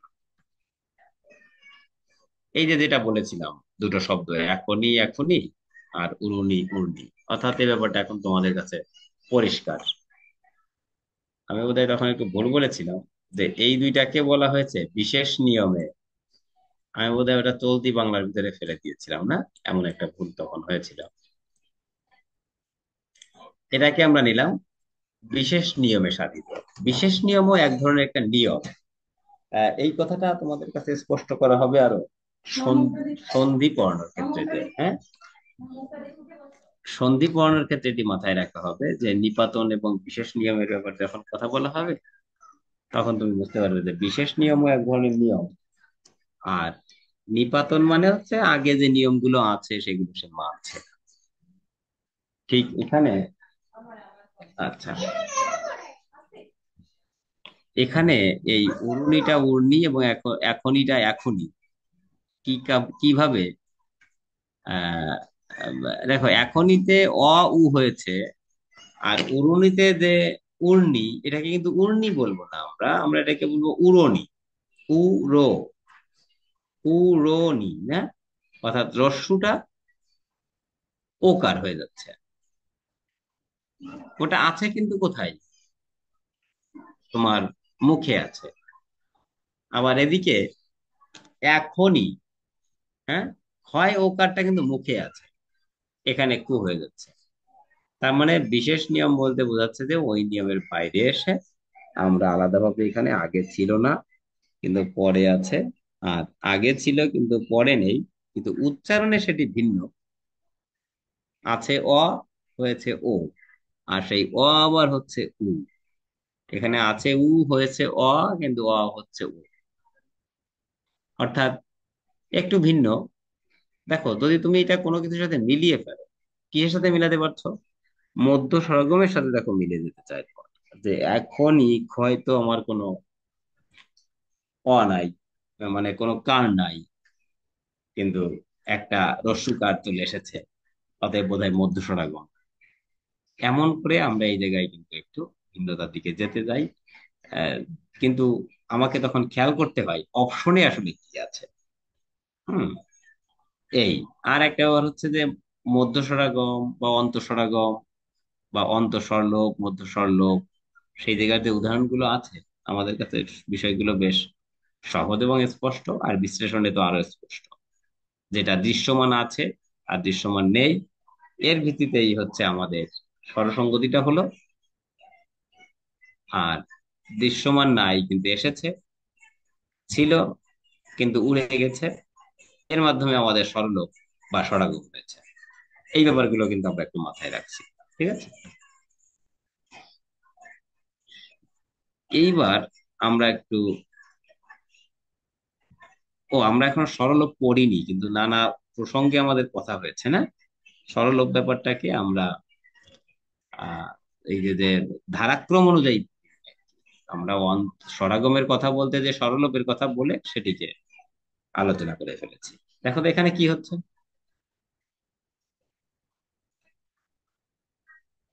আকারটা লোপ হচ্ছে না? এই তোমরা আছো তো সাথে? জি স্যার, স্যার। আছে স্যার। স্যার জি আচ্ছা, স্যার। তাহলে নাটা লোপ হয়ে বদ্ধাক্ষর হয়ে গেছে জানলা, তার মানে একটা স্বরধ্বনি লোপ হয়েছে। অতএব আমরা বলতে পারলাম এটা কোন দিকে থেকে লোপ হয়েছে? মধ্যে থেকে। অতএব এটার নাম মধ্য স্বরলোপ, বা আমরা আপাতত স্যার, সরলোপ। হ্যাঁ বলো, কি স্যার বলো। 12 নম্বরটা একটু ব্যাখ্যা দিতে পারবেন? 12,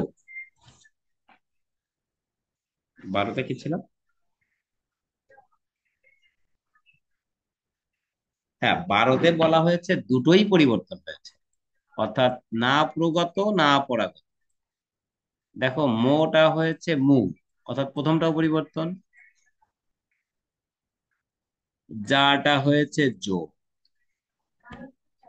অর্থাৎ দ্বিতীয়টারও পরিবর্তন হয়েছে। যদি এটা এরকম হতো মুজো, মু মু কি এটা মোজো, তাহলে কথা ভিন্ন। অর্থাৎ এখানে আগেরটা এবং পরেরটা উভয়েরই পরিবর্তন যখন ঘটে, তখন সেটি প্রগত হয় না, পরাগত হয় না। তখন তাকে আমরা নাম দিয়েছি অনন্য স্বর সম্পদ। এবং তা মনে রাখার জায়গার যেটা সেটি লেখা আছে যে উভয় স্বরের পরিবর্তন যখন ঘটে। এখন এরপরে আর মনে রাখার জন্য আর কোনো কৌশল কিন্তু নাই। অন্যান্য নামটা একটু মনে রাখতে হবে, এটা প্রত্যেকটা জায়গায় ঘটবে। যখনই মানে দুইটার পরিবর্তন, যে কোনো একটি না হয়ে পরিবর্তনের ক্ষেত্রে দুইটার পরিবর্তন হয়ে যাবে, পরস্পরের পরিবর্তন হয়ে যাবে, তখনই আমরা তাকে বলবো অন্যান্য স্বরসঙ্গতি বলবো, অন্যান্য সমীভবন বলবো। হুম। তবে অন্যান্য স্বরলোপ বা অন্যান্য স্বরাগম এরকম কিন্তু নাই। এই কথাটা এই স্বরসঙ্গতি এবং স্বরলোপের ক্ষেত্রেই প্রযোজ্য। দেখো, 12 নম্বর নিয়ে যদি আর কোনো প্রশ্ন না থাকে, তাহলে আমরা সেই হিসেবে চলে যাই।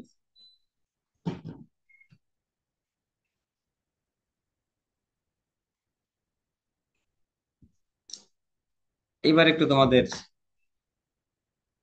না এটা অন্যভাবে আলোচনা হয়েছে, অন্য পরিবর্তন দেখিয়ে। এইবার পরিবর্তনটা কি এবং নামটা কি হতে পারে একটু দেখো। 16 নম্বর।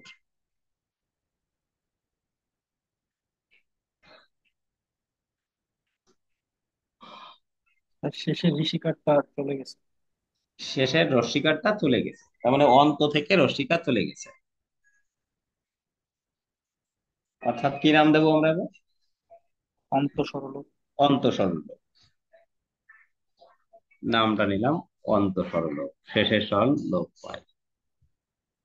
দেখো তো এই প্রশ্নটা কি আর আলোচনা করার দরকার আছে? এর অ্যান্সার দিতে পারবে না? জি স্যার। কোনটা বলো তো? সরল। পরিষ্কার না বিষয়টা একেবারে? যে একটা জি স্যার। সরাগ, একটা সরল। ধরার চেষ্টা করো কি হয়েছে।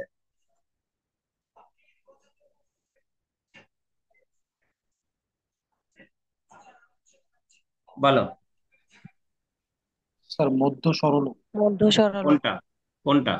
স্যার স্যার ধ্বনি রসুকার চলে গেছে স্যার, রস্য। আর দন্তস্ব আর প একসাথে সংযুক্ত হয়েছে। একসাথে সংযুক্ত হয়ে গেছে, ভেরি গুড। তাহলে মধ্য স্বর লোপ হয়েছে, রস্যকার লোপ হয়েছে। বাহ, এটাই কি হয়েছে কও? স্যার আদি সরল। আদি স্বর লোপ হয়েছে বলছে, আদিতে স্বর তো পূর্ণ রূপে থাকে, ওখান থেকে এটা আসছে, এটা লোপ হয়ে চলে গেছে। ওর এ সমার্থক একটা শব্দ হচ্ছে লাউ। কি হলো এবার? স্যার অন্ত সরল। সবাই কি এইগুলো বুঝতে পারছো, যারা অন্তত আমার সাথে এখানে কানেক্টেড আছে? জি স্যার। জি স্যার। ঠিকই। আমি নামটা কি ভুলে গেলাম, কি জানো? এই নামটা বলো তো কি তোমার বাবা, আমি নামটা মনে করতে পারছি না। তা স্যার হ্যাঁ, সরি। না যে উত্তরগুলো দিলে এই যে এইগুলো, তাড়াতাড়ি। তাজাল্লি। হুম, তাজাল্লি বাদে অন্যরা একটু বলার চেষ্টা করো। দু একজন বললে তাহলে আমার কাছে মনে হবে যে কি হবে, এটা এই এক স্বরের প্রভাবে আর এক স্বরের পরিবর্তনকে কি বলে। এটা তো এই সংজ্ঞার প্রশ্ন আর কি। ক্যালকুলেশন নাই কিন্তু কোনো, খেয়াল করছো এখানে? কিন্তু তুমি যে বিশ্লেষণটা করছো সেখান থেকে এই প্রশ্নটার উত্তরটা বের করো, যে ওই রকম এক স্বরের প্রভাবে আরেক স্বরের পরিবর্তন হয়েছে, ওটাকে আমরা কি নাম দিয়েছিলাম? তার স্বরসঙ্গতি। সরসঙ্গতি। ভায়োয়েল হারমোনি, স্বরসঙ্গতি, ভেরি গুড, ভায়োয়েল হারমোনি। হ্যাঁ, কি হবে এটা? তুলা তুলো। স্যার প্রগত সরস্বতী। প্রগত প্রগত? সরস। শিওর তুমি যে প্রগত? স্যার জি ক স্যার। রসুকার তো ঠিক আছে স্যার প্রথমটা, আর তাহলে পরেরটা কি হচ্ছে এটা চেঞ্জ। নিশ্চিত যে প্রগত? জি স্যার। ওকে, তাহলে বোঝার জায়গাটা বিশ্বাসের সাথে দেখছো এটা স্যার এটাও প্রগত স্যার। একই। এটা আক্ষ থেকে। পরাগত। পরাগত কেন? স্যার দ্বিতীয়টা ঠিক আছে। হয়, ওটা ঠিক আছে, ভেরি গুড। এই কৌশলটা কেমন মনে হলো কও তো একটু।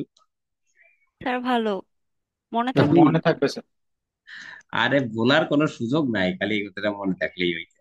যে নামের সাথে কিভাবে কানেকশনটা করাইছি খেয়াল করছো? এগুলো কিন্তু কোথাও নাই কোনো জায়গায়, মানে এগুলো যখন আমি ওই স্টুডেন্ট লাইফে কোচিং এ পড়াতাম, হ্যাঁ, ওই ভার্সিটি ভর্তি কোচিং, ওটাতে এটা বেশ গুরুত্বপূর্ণ একটা অধ্যায় ওখানে। স্যার তাহলে এই শীট করা, হ্যাঁ, স্যার এই শীট কি আপনার তৈরি করা?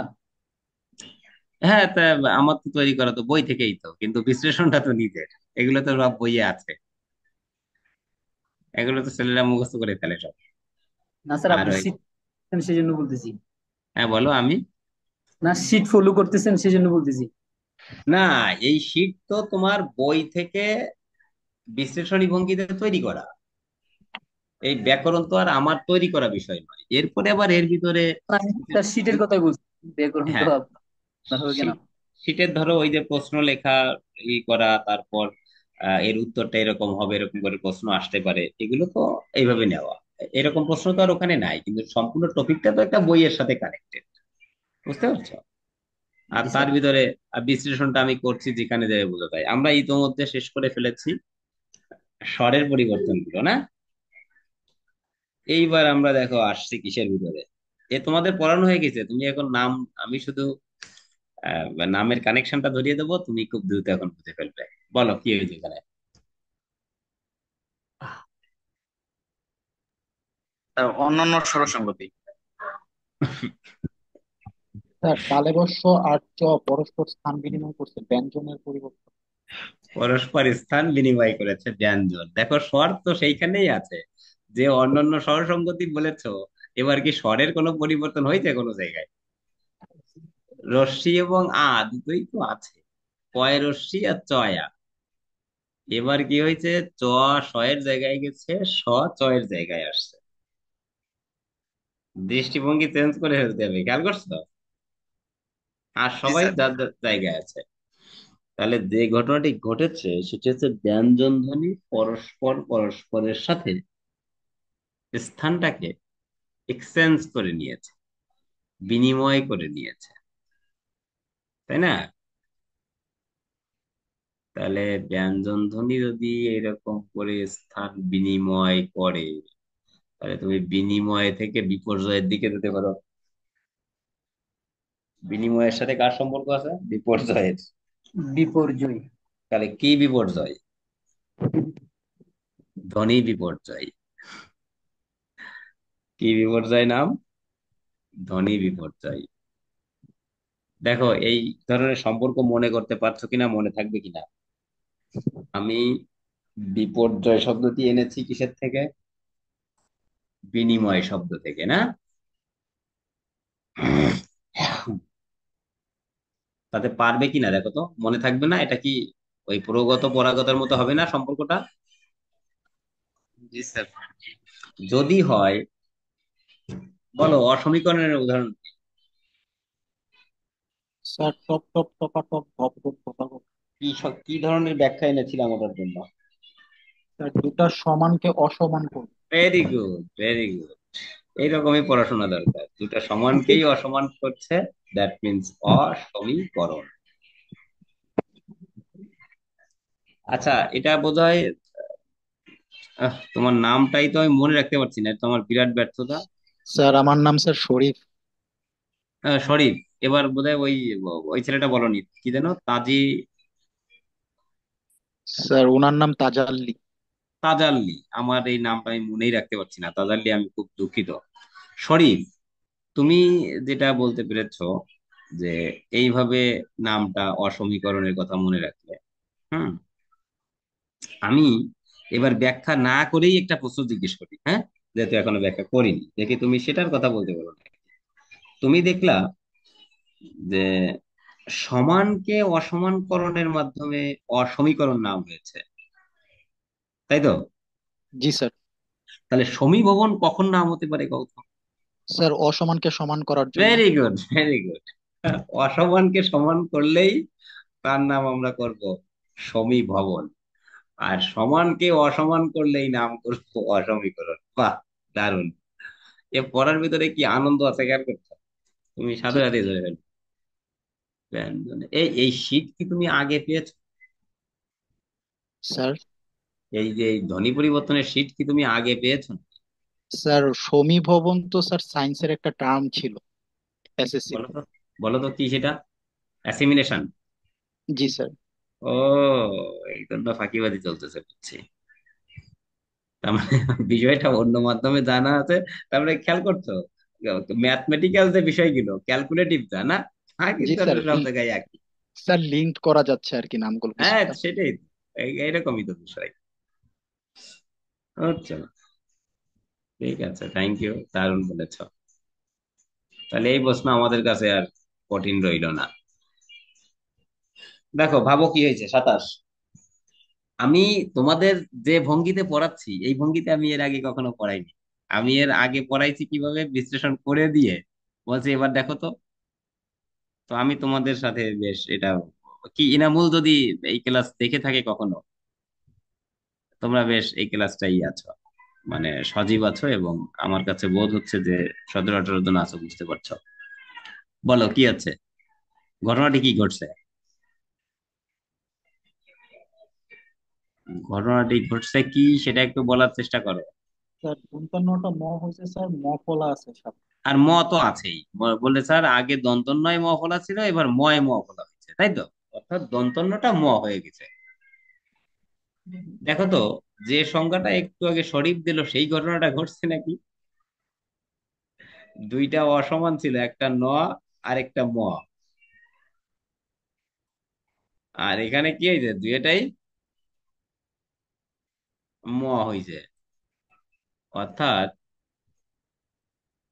দুটো ভিন্ন ব্যঞ্জন একই ব্যঞ্জনে পরিণত হয়েছে। এই নাকি ঘটনাটা ঘটছে, খেয়াল করছো? তাহলে এটার নাম যে সমীভবন হচ্ছে তা কি আর বলার অপেক্ষা আছে?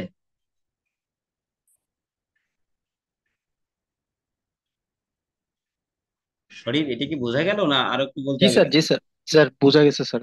বোঝা গেছে। এখন তুমি সমীভবন আর অসমীকরণের পার্থক্য করতে পারবে? স্যার সমীভবন হচ্ছে স্যার দুইটা অসমান ব্যঞ্জনকে সমান করা, আর অসমীকরণ হচ্ছে দুইটা সমান স্বরকে অসমান করা। তাহলে দুইটার দুইটা কিন্তু দুই দিকের, খেয়াল করছো? জি স্যার, একটা বিপরীতমুখী। স্বরধ্বনির আর একটা ব্যঞ্জন ধ্বনির।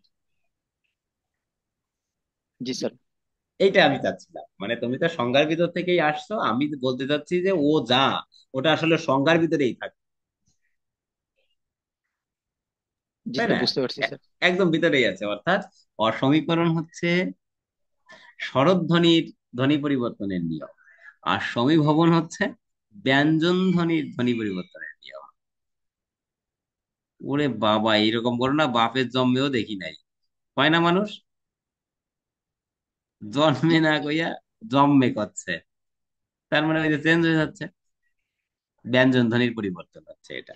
আমরা অসমীভবন, সরি সমীভবন জানলাম। যে কেউ উত্তরটা দিতে পারবে। আমি পূর্বে যে ব্যাখ্যা দিয়েছিলাম প্রগত পরাগত, এখানে কি ঘটছে সেটা বলতে পারবে কিনা? স্যার পরাগত সমীভবন। কেন পরাগত, নাফিসা বলছো নাকি না নাদিয়া? না, গান করেছিলে কি নাম যেন? মালিহা? স্যার আমার বললে নাম কে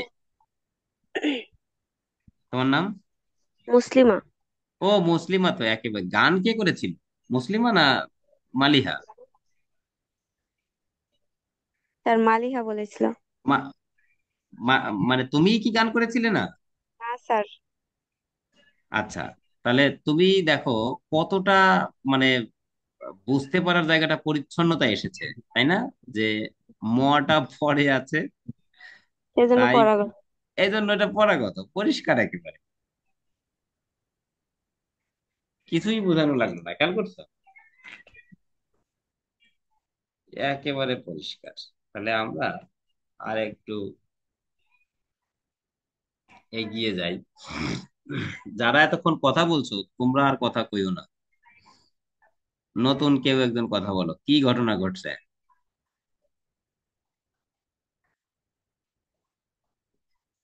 আমি তো এই মুহূর্তে নাম দেখতে পাচ্ছি না, এটা তো বলতেই পারবে। আচ্ছা যাক, তাহলে আমি একটু জানতে চাচ্ছি, এটা বুঝতে পারোনি কে তোমাদের ভিতরে, সে কথা বলো। স্যার এটাও পরাগত সমীভবন। কি কারণে পরাগত? স্যার হচ্ছে শেষের বর্ণ দন্তন্য। হ্যাঁ, আর দটা দন্তন্য হয়েছে না? কাদনা, ওই যে মাঝখানের যে দটা সেটা হয়েছে দন্তন্য, দন্তন্যের দিকে গেছে, তাই পরাগত। তুমি কি নাম কি তোমার? মুসলিমা। হ্যাঁ মুসলিমা, ঠিক আছে, দারুণ বলেছো। আচ্ছা মুসলিমা, তুমি এখানে আরেকটা কথা বলতে পারবে? এই যে যে কয়েতে যে চন্দ্রবিন্দু ছিল, ওই গেল কোথায়? স্যার এটা জানি না।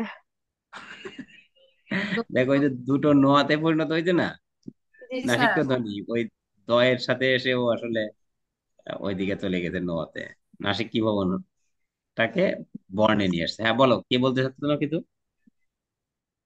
না স্যার, আমি বললাম যে দন্তান্নতে পরিণত হয়ে গেছে। দন্তন্নতে পরিণত হয়েছে। তা তুমি যদি এই কথা বলতে পারো, তাহলে তুমি পণ্ডিতি দেখায় আর একটা উদাহরণ আনো তো, কেমন পারো দেখি।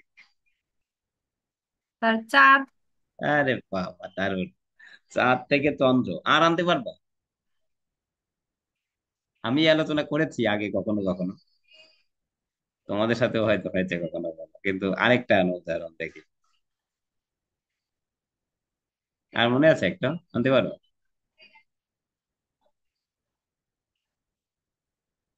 কাঁটা হেরি ক্ষান্ত কেন কমল তুলিতে, শুনেছো? হুম। আর বাঁশি থেকে বংশী হয়। বাঁশি থেকে বংশী হয়, সেখানে এই একটা নাসিক্য ধ্বনি অনুস্বার এবং ও চলে আসছে, গুড, এটাও ঠিক আছে। এই জন্য আমি একটা শব্দ সাউন্ড করেছি, এটা টের পাওনি? কাঁটা কিসের থেকে এসেছে? কন্টক। কণ্ঠ, সেখান থেকে এসেছে, তাই তো। কাঁটায় চন্দ্রবিন্দু আছে, আর কেটে যাওয়ায় চন্দ্রবিন্দু নাই। হাত কাটায় কিন্তু চন্দ্রবিন্দু থাকে না।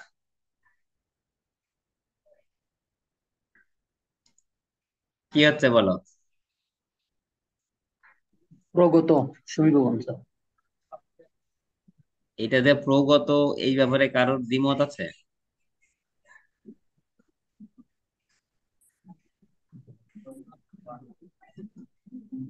দ্বিমত না থাকলে আমরা এগিয়ে যাব। এইবার কি হয়েছে কও, বলতে পারার কথা। এটাও তো প্রগত স্যার। কি কারণে প্রগত? সুরধ্বনির প্রভাব স্যার, শেষেটাই সঠিক, ঠিক আছে স্যার। হয়েছে। কোনটা ঠিক আছে? প্রথমটা ঠিক আছে, পরে মানে শেষে পরিবর্তন হয়েছে। না, তোমরা কিন্তু আবারও ডাইভার্ট হয়ে গেছো আরেক দিকে। আমরা কিন্তু যুক্ত ব্যঞ্জনের দিকে তাকাচ্ছিলাম সবসময়, তোমরা এবার সতে চলে গেলে কেন? কোনোটাতেই কি তোমরা পয়ের দিকে তাকিয়েছিলে এখানে? না, এখানে দ আর ময়ের দিকে তাকানো হয়েছে। তারপরে দেখো, এখানে পয়ের দিকে তাকানো না, দ আর এইটা, এখানে দন্তন্য ম হয়েছে, আর ম ঠিক ছিল। তাহলে স্যার ওটা কি স্যার অনন্য হবে? হ্যাঁ রে বাপ, তাই তো কইতে চাচ্ছি, যে দেখি এবার কইতে পারো নাকি। পরস্পর একই হয় এবং তৃতীয় ব্যঞ্জনে পরিণত হয়ে যায়, এই কথাটা লেখা আছে। এবার কি হয়েছে কও? চক্র চক্র। প্রগত। প্রগত কেন? চ ঠিক আছে তাই? ক ঠিক আছে। ও ঠিক আছে তাই, ভেরি গুড, সাবধান। কিন্তু আমি তোমাদের ওই আগের দিকে যে তোমরা ওই দিকটা টার্গেট রেখে কথা বলতেছিলে আর উত্তরে মিলে যাচ্ছিল, এই সত্য স্বচ্ছতে এসে এটি ধরা পড়ল। আমি প্রথম থেকেই ভেবে আসতেছিলাম যে তোমরা বোধহয় ওই যুক্ত ব্যঞ্জনকে টার্গেট করেই কথা বলছো, যেটি দরকার। কিন্তু এখানে এসে বুঝলাম যে তোমরা যুক্ত ব্যঞ্জনকে টার্গেট করছো না আর সবাই। এখানে আগেরটা তো স্যার তৃতীয় ব্যঞ্জনে পরিবর্তন হয় মানে বুঝি নাই স্যার। তৃতীয় ব্যঞ্জনে পরিণত হয়, এটা বুঝতে পারোনি তাই? জি স্যার। একটু বোঝার চেষ্টা করো তো কি আছে। দেখো তো, ত বা জ কোনোটাতে গেছে? না, কোনোটাই থাকে না, দুইটাই একই হয়েছে সেটা বুঝছি, কিন্তু পরেরটা বুঝি হ্যাঁ, নাই। এই জন্য তৃতীয় ব্যঞ্জনে গেছে, চ তো ওখানে নাই। ধরতে পারছো? না স্যার। বলছি যে আগে তো আছে ত এবং জ, ওই দুইটার একটাও না হয়ে এটা এসেছে চতে, তার মানে তৃতীয় একটা ব্যঞ্জন আসছে। ধরতে পারোনি এখনো না? বলছি যে এটা হলো তয় জ ফলা, মানে কি, এখানে দুইটা ব্যঞ্জন আছে, একটা ত আর একটা অন্তস্থ জ। জি স্যার, এটা বুঝছি। কিন্তু এরা দুইটা একটাতেও পরিণত না হইয়া ওটা হয়েছে চয় চতে, তার মানে তৃতীয় মানে একটা ব্যঞ্জন এটা। মানে ভিন্ন একটা ব্যঞ্জনে পরিবর্তন হয়েছে স্যার। ভিন্ন একটা ব্যঞ্জনে, হ্যাঁ, তুমি বলতে চাচ্ছ যে ভিন্ন একটা ব্যঞ্জন হলে তাহলে ভালো হতো। বলছে ওই দুইটা মিলে প্রথম দ্বিতীয়, এটা আসলে আলাদা তৃতীয় ব্যঞ্জনে গেছে। জি স্যার, এবার পরস্পর একই হয়, বলছে পরস্পর, এরা দুইজন পরস্পর একই হয়। এখন ভিন্ন ব্যঞ্জনে পরিণত হয় কথাটা লিখলে, যে দুইটার থেকে ভিন্ন ব্যঞ্জনে পরস্পর দুইটা আছে তো, তাই এখানে লিখে দেওয়া যে তৃতীয় ব্যঞ্জনে পরিণত হয়। কিন্তু এখন তুমি তৃতীয় কথাটি লেখার কারণটা বুঝছো কিনা? জি স্যার, বুঝছি এবার। হুম। দুইয়ের বাইরে যে যখন আরেকটা আনা হয় তখন তাকে আসলে তৃতীয় দিয়ে বোঝানো যায়। তৃতীয়, ওই যে প্রথম দ্বিতীয় তারপরে তৃতীয়টা আসে।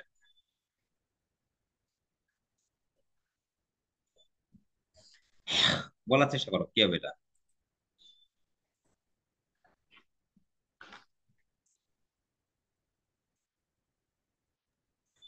স্যার পরাগত।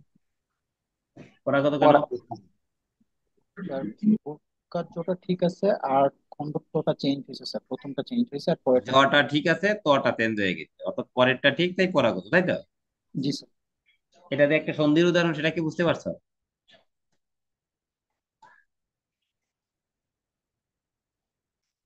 এটা যে সন্ধির উদাহরণ বোঝা যাচ্ছে কিনা? জি স্যার। তৎযোগ জন্য, তৎজন্য। এখন দেখো, এইরকম যত আছে সন্ধি, এখানে কম নেওয়া হয়েছে, কিন্তু এখান থেকে আমরা একটা প্রশ্ন তৈরি করতে পারবো এখানে, সেটি হচ্ছে এটা স্বরসন্ধি না ব্যঞ্জন সন্ধি? স্যার ব্যঞ্জন সন্ধি। ব্যঞ্জন। কি থেকে বুঝলা ব্যঞ্জন সন্ধি? স্যার ব্যঞ্জন আর ব্যঞ্জনের যোগ হয়েছে। বর্গীয় জটিল। বলে যোগের আগে পরে যে দুইটা আছে দুইটাই ব্যঞ্জন সন্ধি, ব্যঞ্জন ধ্বনি না? জি স্যার। এইবার আরেকটা জায়গা আছে, সেটি হচ্ছে এই ব্যঞ্জন সন্ধিটা আসলে সমীভবনের নিয়ম অনুযায়ী হয়ে থাকে, এরকম একটা প্রশ্ন হয় কখনো কখনো, যে বাংলা ব্যঞ্জন সন্ধি সমীভবনের নিয়ম অনুযায়ী হয়ে থাকে। এই যে এখানে অ্যাসিমিলেশন কথাটা লেখা আছে, আমরা এটা মাথায় রাখবো। যেমন পদ, পদ যোগ হতিতে কি হবে? পদ্ধতি। পদ্ধতি, পদ্ধতি, হম হম উদ্যোগ জল কি হবে? ফুড, যুগ, জল। উদ্যোগ জল কি হবে বলো? আমি উজ্জ্বল দেখি। স্যার। হ্যাঁ, উজ্জ্বল হবে। তাহলে কোন ধরনের কি হবে? ব্যঞ্জন, ব্যঞ্জন।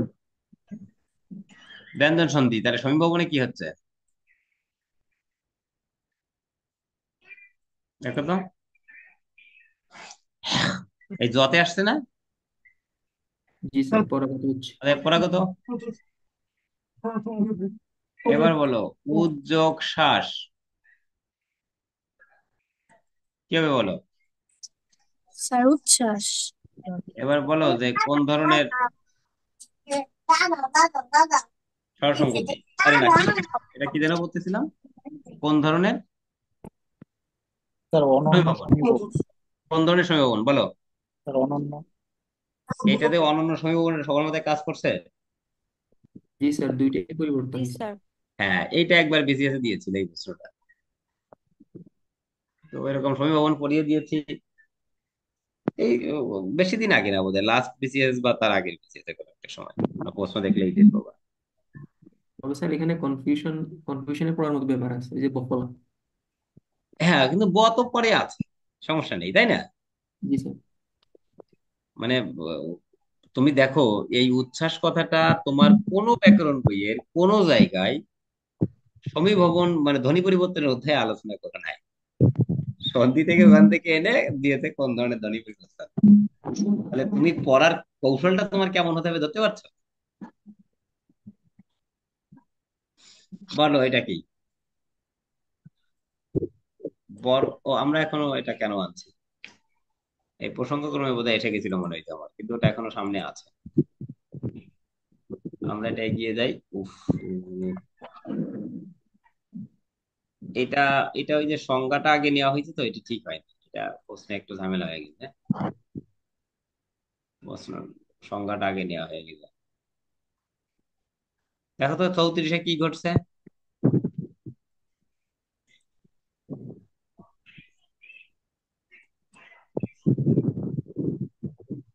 দেখো, দুটোই একই ব্যঞ্জন না, শরীর।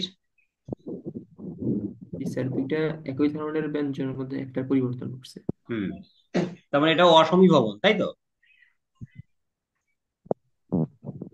মানে এবার তো সমান থেকে অসমান করা হচ্ছে, তাহলে অসমীভবন নাম হবে। জি স্যার, অসমী ভবন বা বিষমী ভবন। কিন্তু অসমীভবন কোনো নাম নাই, আমরা তখনই নামটা দেবো বিষমী ভবন। বিষমী ভবন। এটা একটু মাথায় রাখতে হবে, কিন্তু ঘটনাটা কিন্তু আসলে অসমীভবনের না। সেখান থেকে আমরা বিষয় ভবন নামটা নিয়েছি। দেখো তো এই যে উপরে লাল নাল দুইটাই ল আছে, আমরা নিলাম বিষয় ভবন। এইটা কি হচ্ছে দেখো তো, একটা ব্যঞ্জন দ্বিত হয়েছে। হুম, এটা স্যার বলে ওটা, ব্যঞ্জন। হ্যাঁ বলো। স্যার পরটা তো স্যার নতুন করে আসছে স্যার। মানে তুমি বলবা যে ব্যঞ্জনের আগমন, তাই? স্যার দ্বিতীয় যে কটা আসছে স্যার ওটা তো নতুন করে এখানে মানে আগমনী তো বলা যায় স্যার। হ্যাঁ, দ্বিতীয় ক কে আগমন বলা যায় ব্যঞ্জনের, কিন্তু বলছি যে যেহেতু ব্যঞ্জন একই ব্যঞ্জন আরেকবার আসছে, অর্থাৎ ওই ব্যঞ্জনটা দুইবার হয়েছে, এই কারণে এর নামটা তৈরি করা হয়েছে ব্যঞ্জন দ্বিত্বতা বা দ্বিত্বা ব্যঞ্জন বা দ্বিত্ব ব্যঞ্জন, এমন করে তাকে বলা হয়। তোমার তাতেও কিন্তু চলছে, তুমি দেখছো যে কয়েকটা আসছে কিন্তু কয়ের আগমন এরকম নামে তো আসলে নাম নাই, বুঝছো? বা ব্যঞ্জনের আগমন এই কথাটাও নাই। ওই যে ওদিকে যেমন স্বরাগম নাম ছিল, এখানে কিন্তু সেরকম নাই। আমরা দ্বিত্ব ব্যঞ্জন বুঝতে পারছি। এবার কি হয়েছে দেখো তো,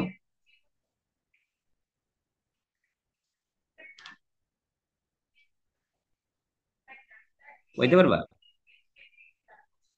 স্যার বটা পরিবর্তিত হয়ে প হয়েছে স্যার। আচ্ছা এবার কি, এবার কিন্তু দেখো নতুন আসে নাই, যদি নতুন একটা আসার কথা কইতা তাহলে পয়ে থাকতে ব থাকতে হতো না,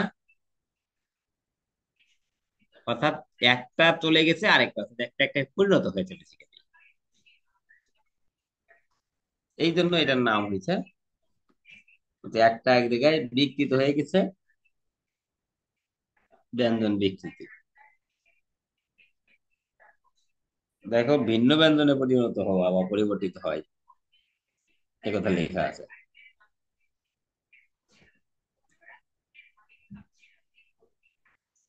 অর্থাৎ ধোপা থেকে ধোবা যদি বলা হয় না, এমন উদাহরণ তোমরা পড়ে থাকবে, ধরতে পারছো? জি স্যার। এবার কি হয়েছে দেখো তো,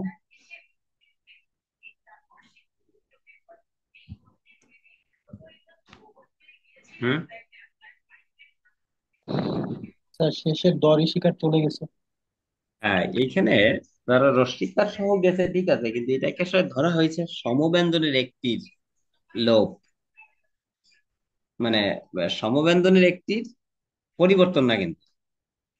দ্বিতীয় আচ্ছা ব্যঞ্জন সমব্যঞ্জনের হয়েছে। একটি পরিবর্তন কোনটা ছিল কত? স্যার বিষমী ভবন। বা অসমী ভবন যে নামটা দিয়েছিলাম আমরা জি সমভবনের, স্যার। সেটি হচ্ছে বিষমী ভবন। আর এখানে সমব্যঞ্জন ধরা হচ্ছে বলতে একটি লোভ হচ্ছে বা উঠে যাচ্ছে, অর্থাৎ ধরে পড়ছে, নামটা কি হয়েছে দেখছো, ব্যঞ্জন চ্যুতি, অর্থাৎ চ্যুত হচ্ছে অর্থাৎ ধরে পড়ছে।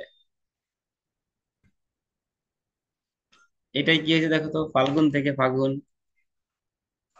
ওইটা মানে একটা চাকরি কইতে পারবা কি হয়েছে? স্যার ল চলে গেছে। এখানেও তো ল একজন। চলে গেছে, তার মানে ব্যঞ্জন লোভ হয়েছে, ব্যঞ্জন অন্তর্হিত হয়েছে, তাই না? অন্তর্হিত হওয়া মানে হচ্ছে চলে যাওয়া, অন্তর্ধান হওয়া। এই কারণে এর নাম কি দিছে দেখো, অন্তর্হিত হয়েছে তাই নাম হয়েছে অন্তর্হতি। স্বর কিন্তু অন্তর্হিত হয়েছিল না, স্বর লোপ হয়েছিল, ব্যঞ্জন ধ্বনি লোপ, সেটার নাম হচ্ছে অন্তর্হতি। একটু এই মানে কিছু জায়গা তো আসলে মনে রাখতে হবে। হ্যাঁ, আর আর কিছু নেই, ফলার ফলাহার আলাহিদা আলাদা। দেখো যদিও কথাটার ভিতরে কেবল ব্যঞ্জনই লোপ হবে তা না, স্বর সহ ব্যঞ্জন লোপ হয় না। দেখো এই যে আলাহিদা হয় রশ্মি লোপ হইছে, ফলাহার থেকে ফলার, এই যে শেষ হয়ে যাবে। ফলোয়ার কি স্যার? তাই না? স্যার ফলোয়ার জিনিসটা কি স্যার, ফলোয়ার? এটা হচ্ছে ওই যে ফল আর আহার, এই দুইটা মিলে ফলার হয়, তাকে বলতে দিলে যে ফলার খেতে হবে। ধরতে পারছো কি কি? ফল আর আহার, মানে বুঝছি খাবার। বুঝছি। এই 39 নং একটু ভাবতে হবে, দেখো তো।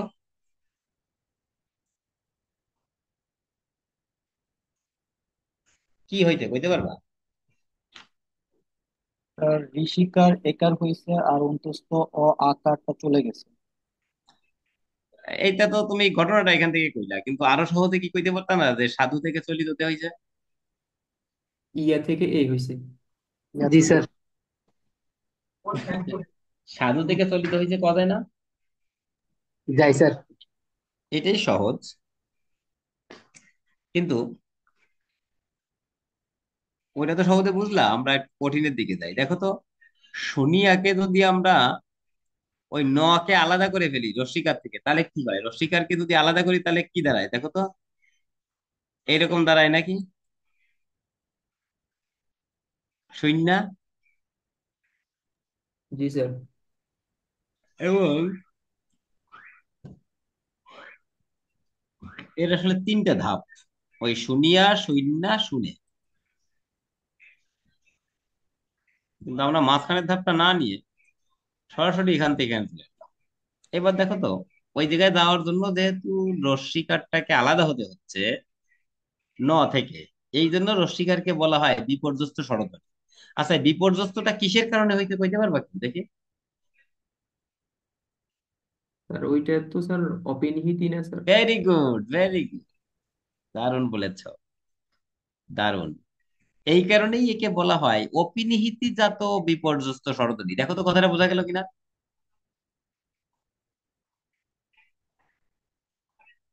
অপিনিহিতিজাত বিপর্যস্ত স্বরধ্বনি পূর্ববর্তী স্বরধ্বনির সাথে মিশে গেলে, অর্থাৎ সুর সাথে মিশে গেছে, এবং তার প্রভাবে পরবর্তী স্বরধ্বনি পরিবর্তন হলে, অর্থাৎ নয় জফলা আকারটাই একার হয়েছে, তাকে অভিশ্রুতি বলে। আমি যে সংজ্ঞা বললাম এটা কিন্তু খুব ডিফিকাল্ট একটা ব্যাপার হলো, ব্যাকরণের একেবারে পূর্ণ বিশ্লেষণ বলে একে। মানে এর যে যে জায়গা আছে, যে অপিনিহিতিজাত বিপর্যস্ত স্বরধ্বনি, এখানে কি আছে? রশ্মি। সে পূর্বের স্বরধ্বনির সাথে মিলে গেছে, অর্থাৎ ওই রশ্মিটা বলতে চাচ্ছে যে রস্যর সাথে মিলে গেল, আর ওইটার সাথে মেলার প্রভাবে পরের স্বরধ্বনিটা একায় পরিণত হয়। খেয়াল করছো? এইরকম যখন ঘটনা ঘটে তাকে অভিশ্রুতি বলে। আমি শিক্ষার্থীদের বলে থাকি এইরকম পেঁচানো কথাবার্তা মনে রাখার দরকার নাই। সংক্ষেপে প্রথম যে কথাটা বলছিলাম বলতে পারবা কি? স্যার সাধু সাধু থেকে থেকে কি চলিত। চলিততে গেলে তাকে অপিনিহিতি বলে। উদাহরণ দাও,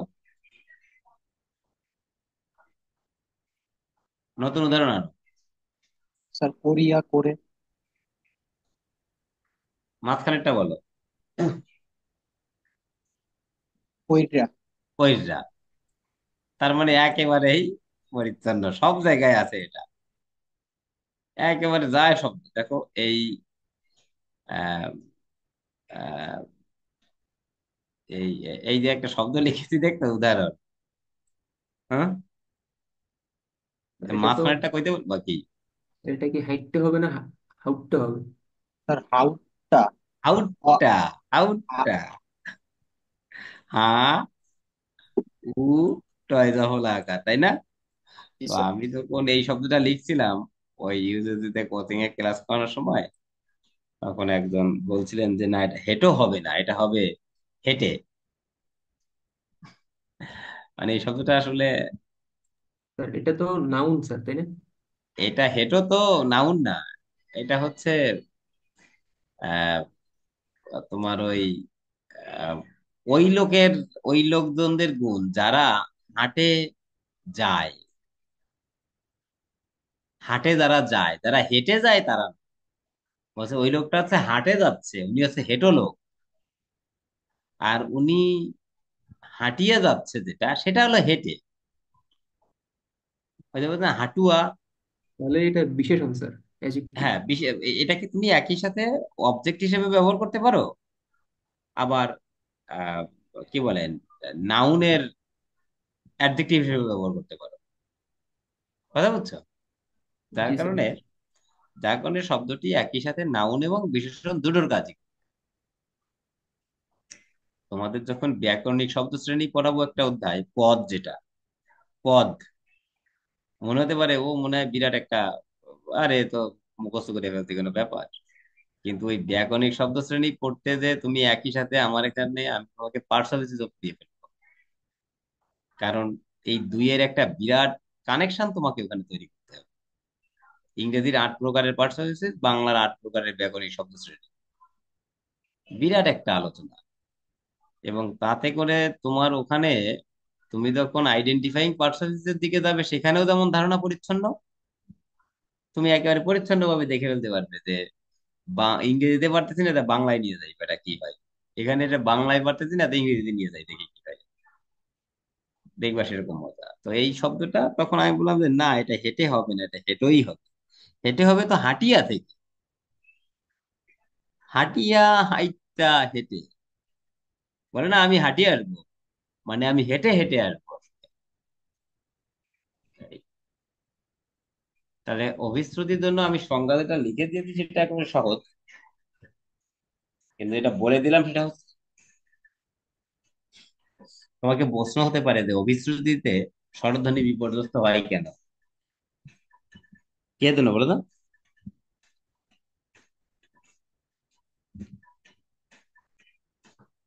অপিনীতির জন্য।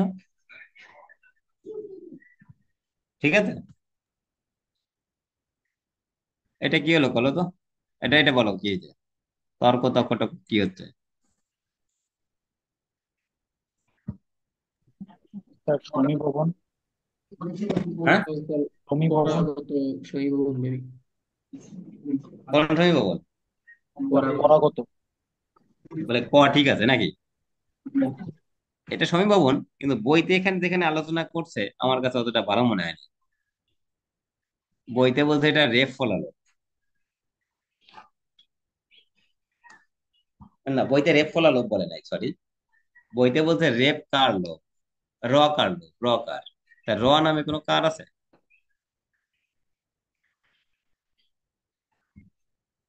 কও তো একটু তোমরা। র না স্যার। নামে, র নামে কোনো কার আছে নাকি? স্যার রিকারে তো র থাকে, কিন্তু স্যার র তো কার হয় না স্যার। রিকারে র থাকতে পারে, কিন্তু র এটাতে রশ্মি থেকে রিকার হয়। জি স্যার। তাহলে আমরা র কার লোক নামে কিছু কইতে পারি? র তো ফলা আছে।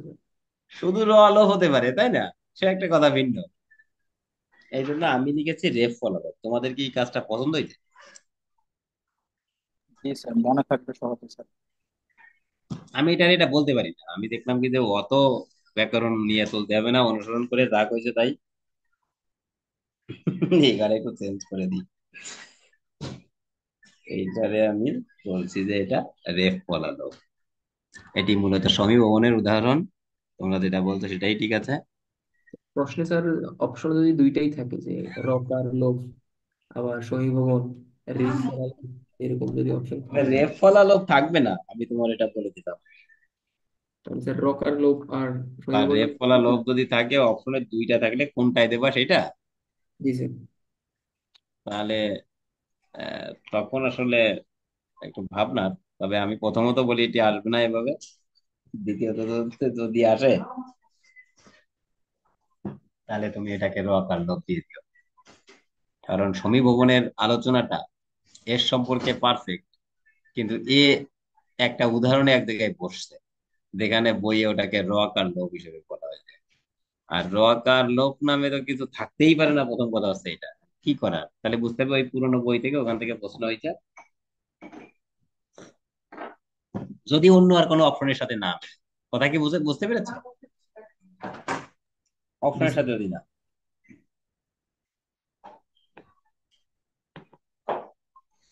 আর যদি বলো যে স্যার সমীভবনেও তো অপশনের সাথে মিলছে, তাহলে বুঝতে হবে যে এই ব্যাপারে উত্তরে ঝামেলা আছে। আমি উত্তর দিয়ে যাই যেটা আমার কাছে মনে হয়েছে সেটা, উত্তর যেটা ধরবে সেটা। এরকমই কিছু প্রশ্ন থাকে, যার কারণে আমাদের যে নম্বরে যে একটা দুইটা এরকম প্রশ্ন যখন থাকে, তখন আমাদের নম্বরটা হিসাব করি, ওখান থেকে ডেভিয়েশন হয়ে যায়। কখনো কম কখনো বেশি হয়, এরকম একটা বিষয় থাকে। ওই যে মাঝখান থেকে হ লোপ হয়েছে, তাই এটাকে বলছে হ ধ্বনি লোপ। এটাকে নাম দিয়েছিল হ কার লোপ। আমি নিতে পারিনি নামটা। কও তো কেন? যথারীতি হয় এরকম কি নাই? এর কোনো কারণ নেই।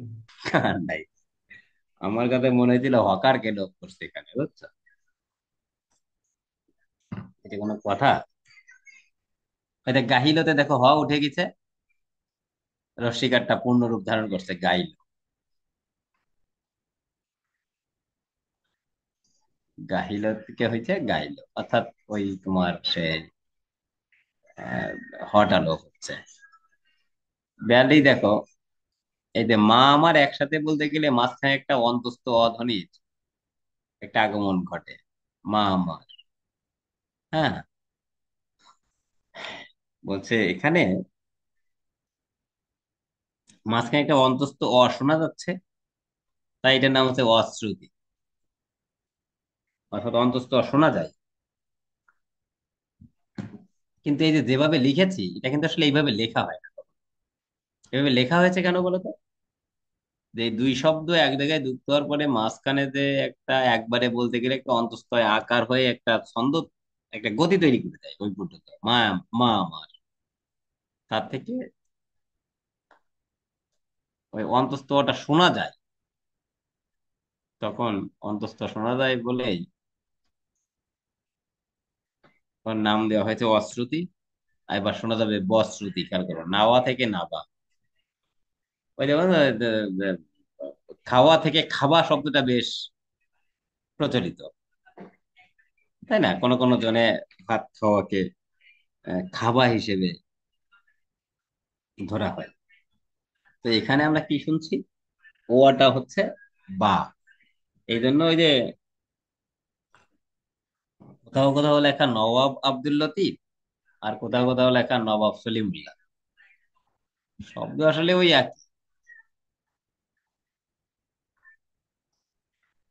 আমি কি তোমাকে বোঝাতে পারলাম যে ওটা আসলে একটাই অন্তস্থ ওয়া, ঠিক আছে, কিন্তু ব শোনা যাচ্ছে, তাই নবাবকে বলা হয়েছে নবাব। অর্থাৎ ওই বটা ওখানে ওয়া থেকে ব, এমন একটা পরিবর্তন আমরা পাচ্ছি। খাওয়া থেকে খাবা, নাওয়া থেকে নাবা, এরকম তৈরি হচ্ছে। জবাব, বলো তো কিসের থেকে তৈরি হয়েছে? স্যার স্যার জবাব। জব। তাহলে বোধহয় আর বুঝতে বাকি নেই না, যে ওখানে একটা ওয়া শোনা যায়। ওয়াকে ওখানে একটা ব শোনা যায়, তাই এটার নাম হচ্ছে বশ্রুতি। এই এই পর্যন্ত আমাদের ধ্বনি পরিবর্তনের যে জায়গাটা ছিল, সেই আলোচনা আমরা এই পর্যন্ত করতে পারলাম। 43টা প্রশ্ন আমার তো মনে হয়েছে বেশ দ্রুত আসতে পেরেছি, তার কারণ হচ্ছে তোমরা আসলে ভালো সহযোগিতা করেছো এবং উত্তর দেওয়ার ক্ষেত্রে একটা বিচারের জায়গাকে তোমরা সুস্পষ্ট করে রেখেছো, এই জন্য তোমাকে অশেষ ধন্যবাদ। কারোর যদি কোনো প্রশ্ন থাকে, হ্যাঁ, তাহলে করতে পারো। আর না থাকলে আমরা ঘন্টার ধ্বনি বাজিয়ে দেবো। এনামুল, কি বলো?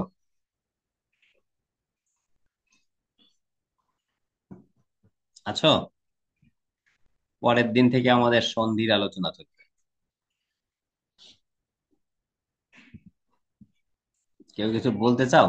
যদি বলতে না চাও, তাহলে তোমরা যারা সহযোগিতা করেছো তোমাদের অশেষ ধন্যবাদ। গান করেছো মালিহা, মালিহাকে অশেষ ধন্যবাদ। আর কি? আর এনামুল খুব কষ্ট করে আমাদের সাথে সঙ্গ দিচ্ছে, কিন্তু এখন মনে হয় ঘুমাইছে নাকি? না স্যার, আমি আছি, ক্লাস কি শেষ? ও, তাহলে তো খুব ভালো। হ্যাঁ, এনামুল, ক্লাস এখন শেষ করে দেবো। শিক্ষার্থীরা তাহলে রেকর্ড অফ করে দিই। অধ্যায়ের শেষ পর্যন্ত এসেছে। তোমরা এই অধ্যায়টা পড়ো একটু ভালো করে, আমি আশা করছি আর প্রবলেম হবে না কারো।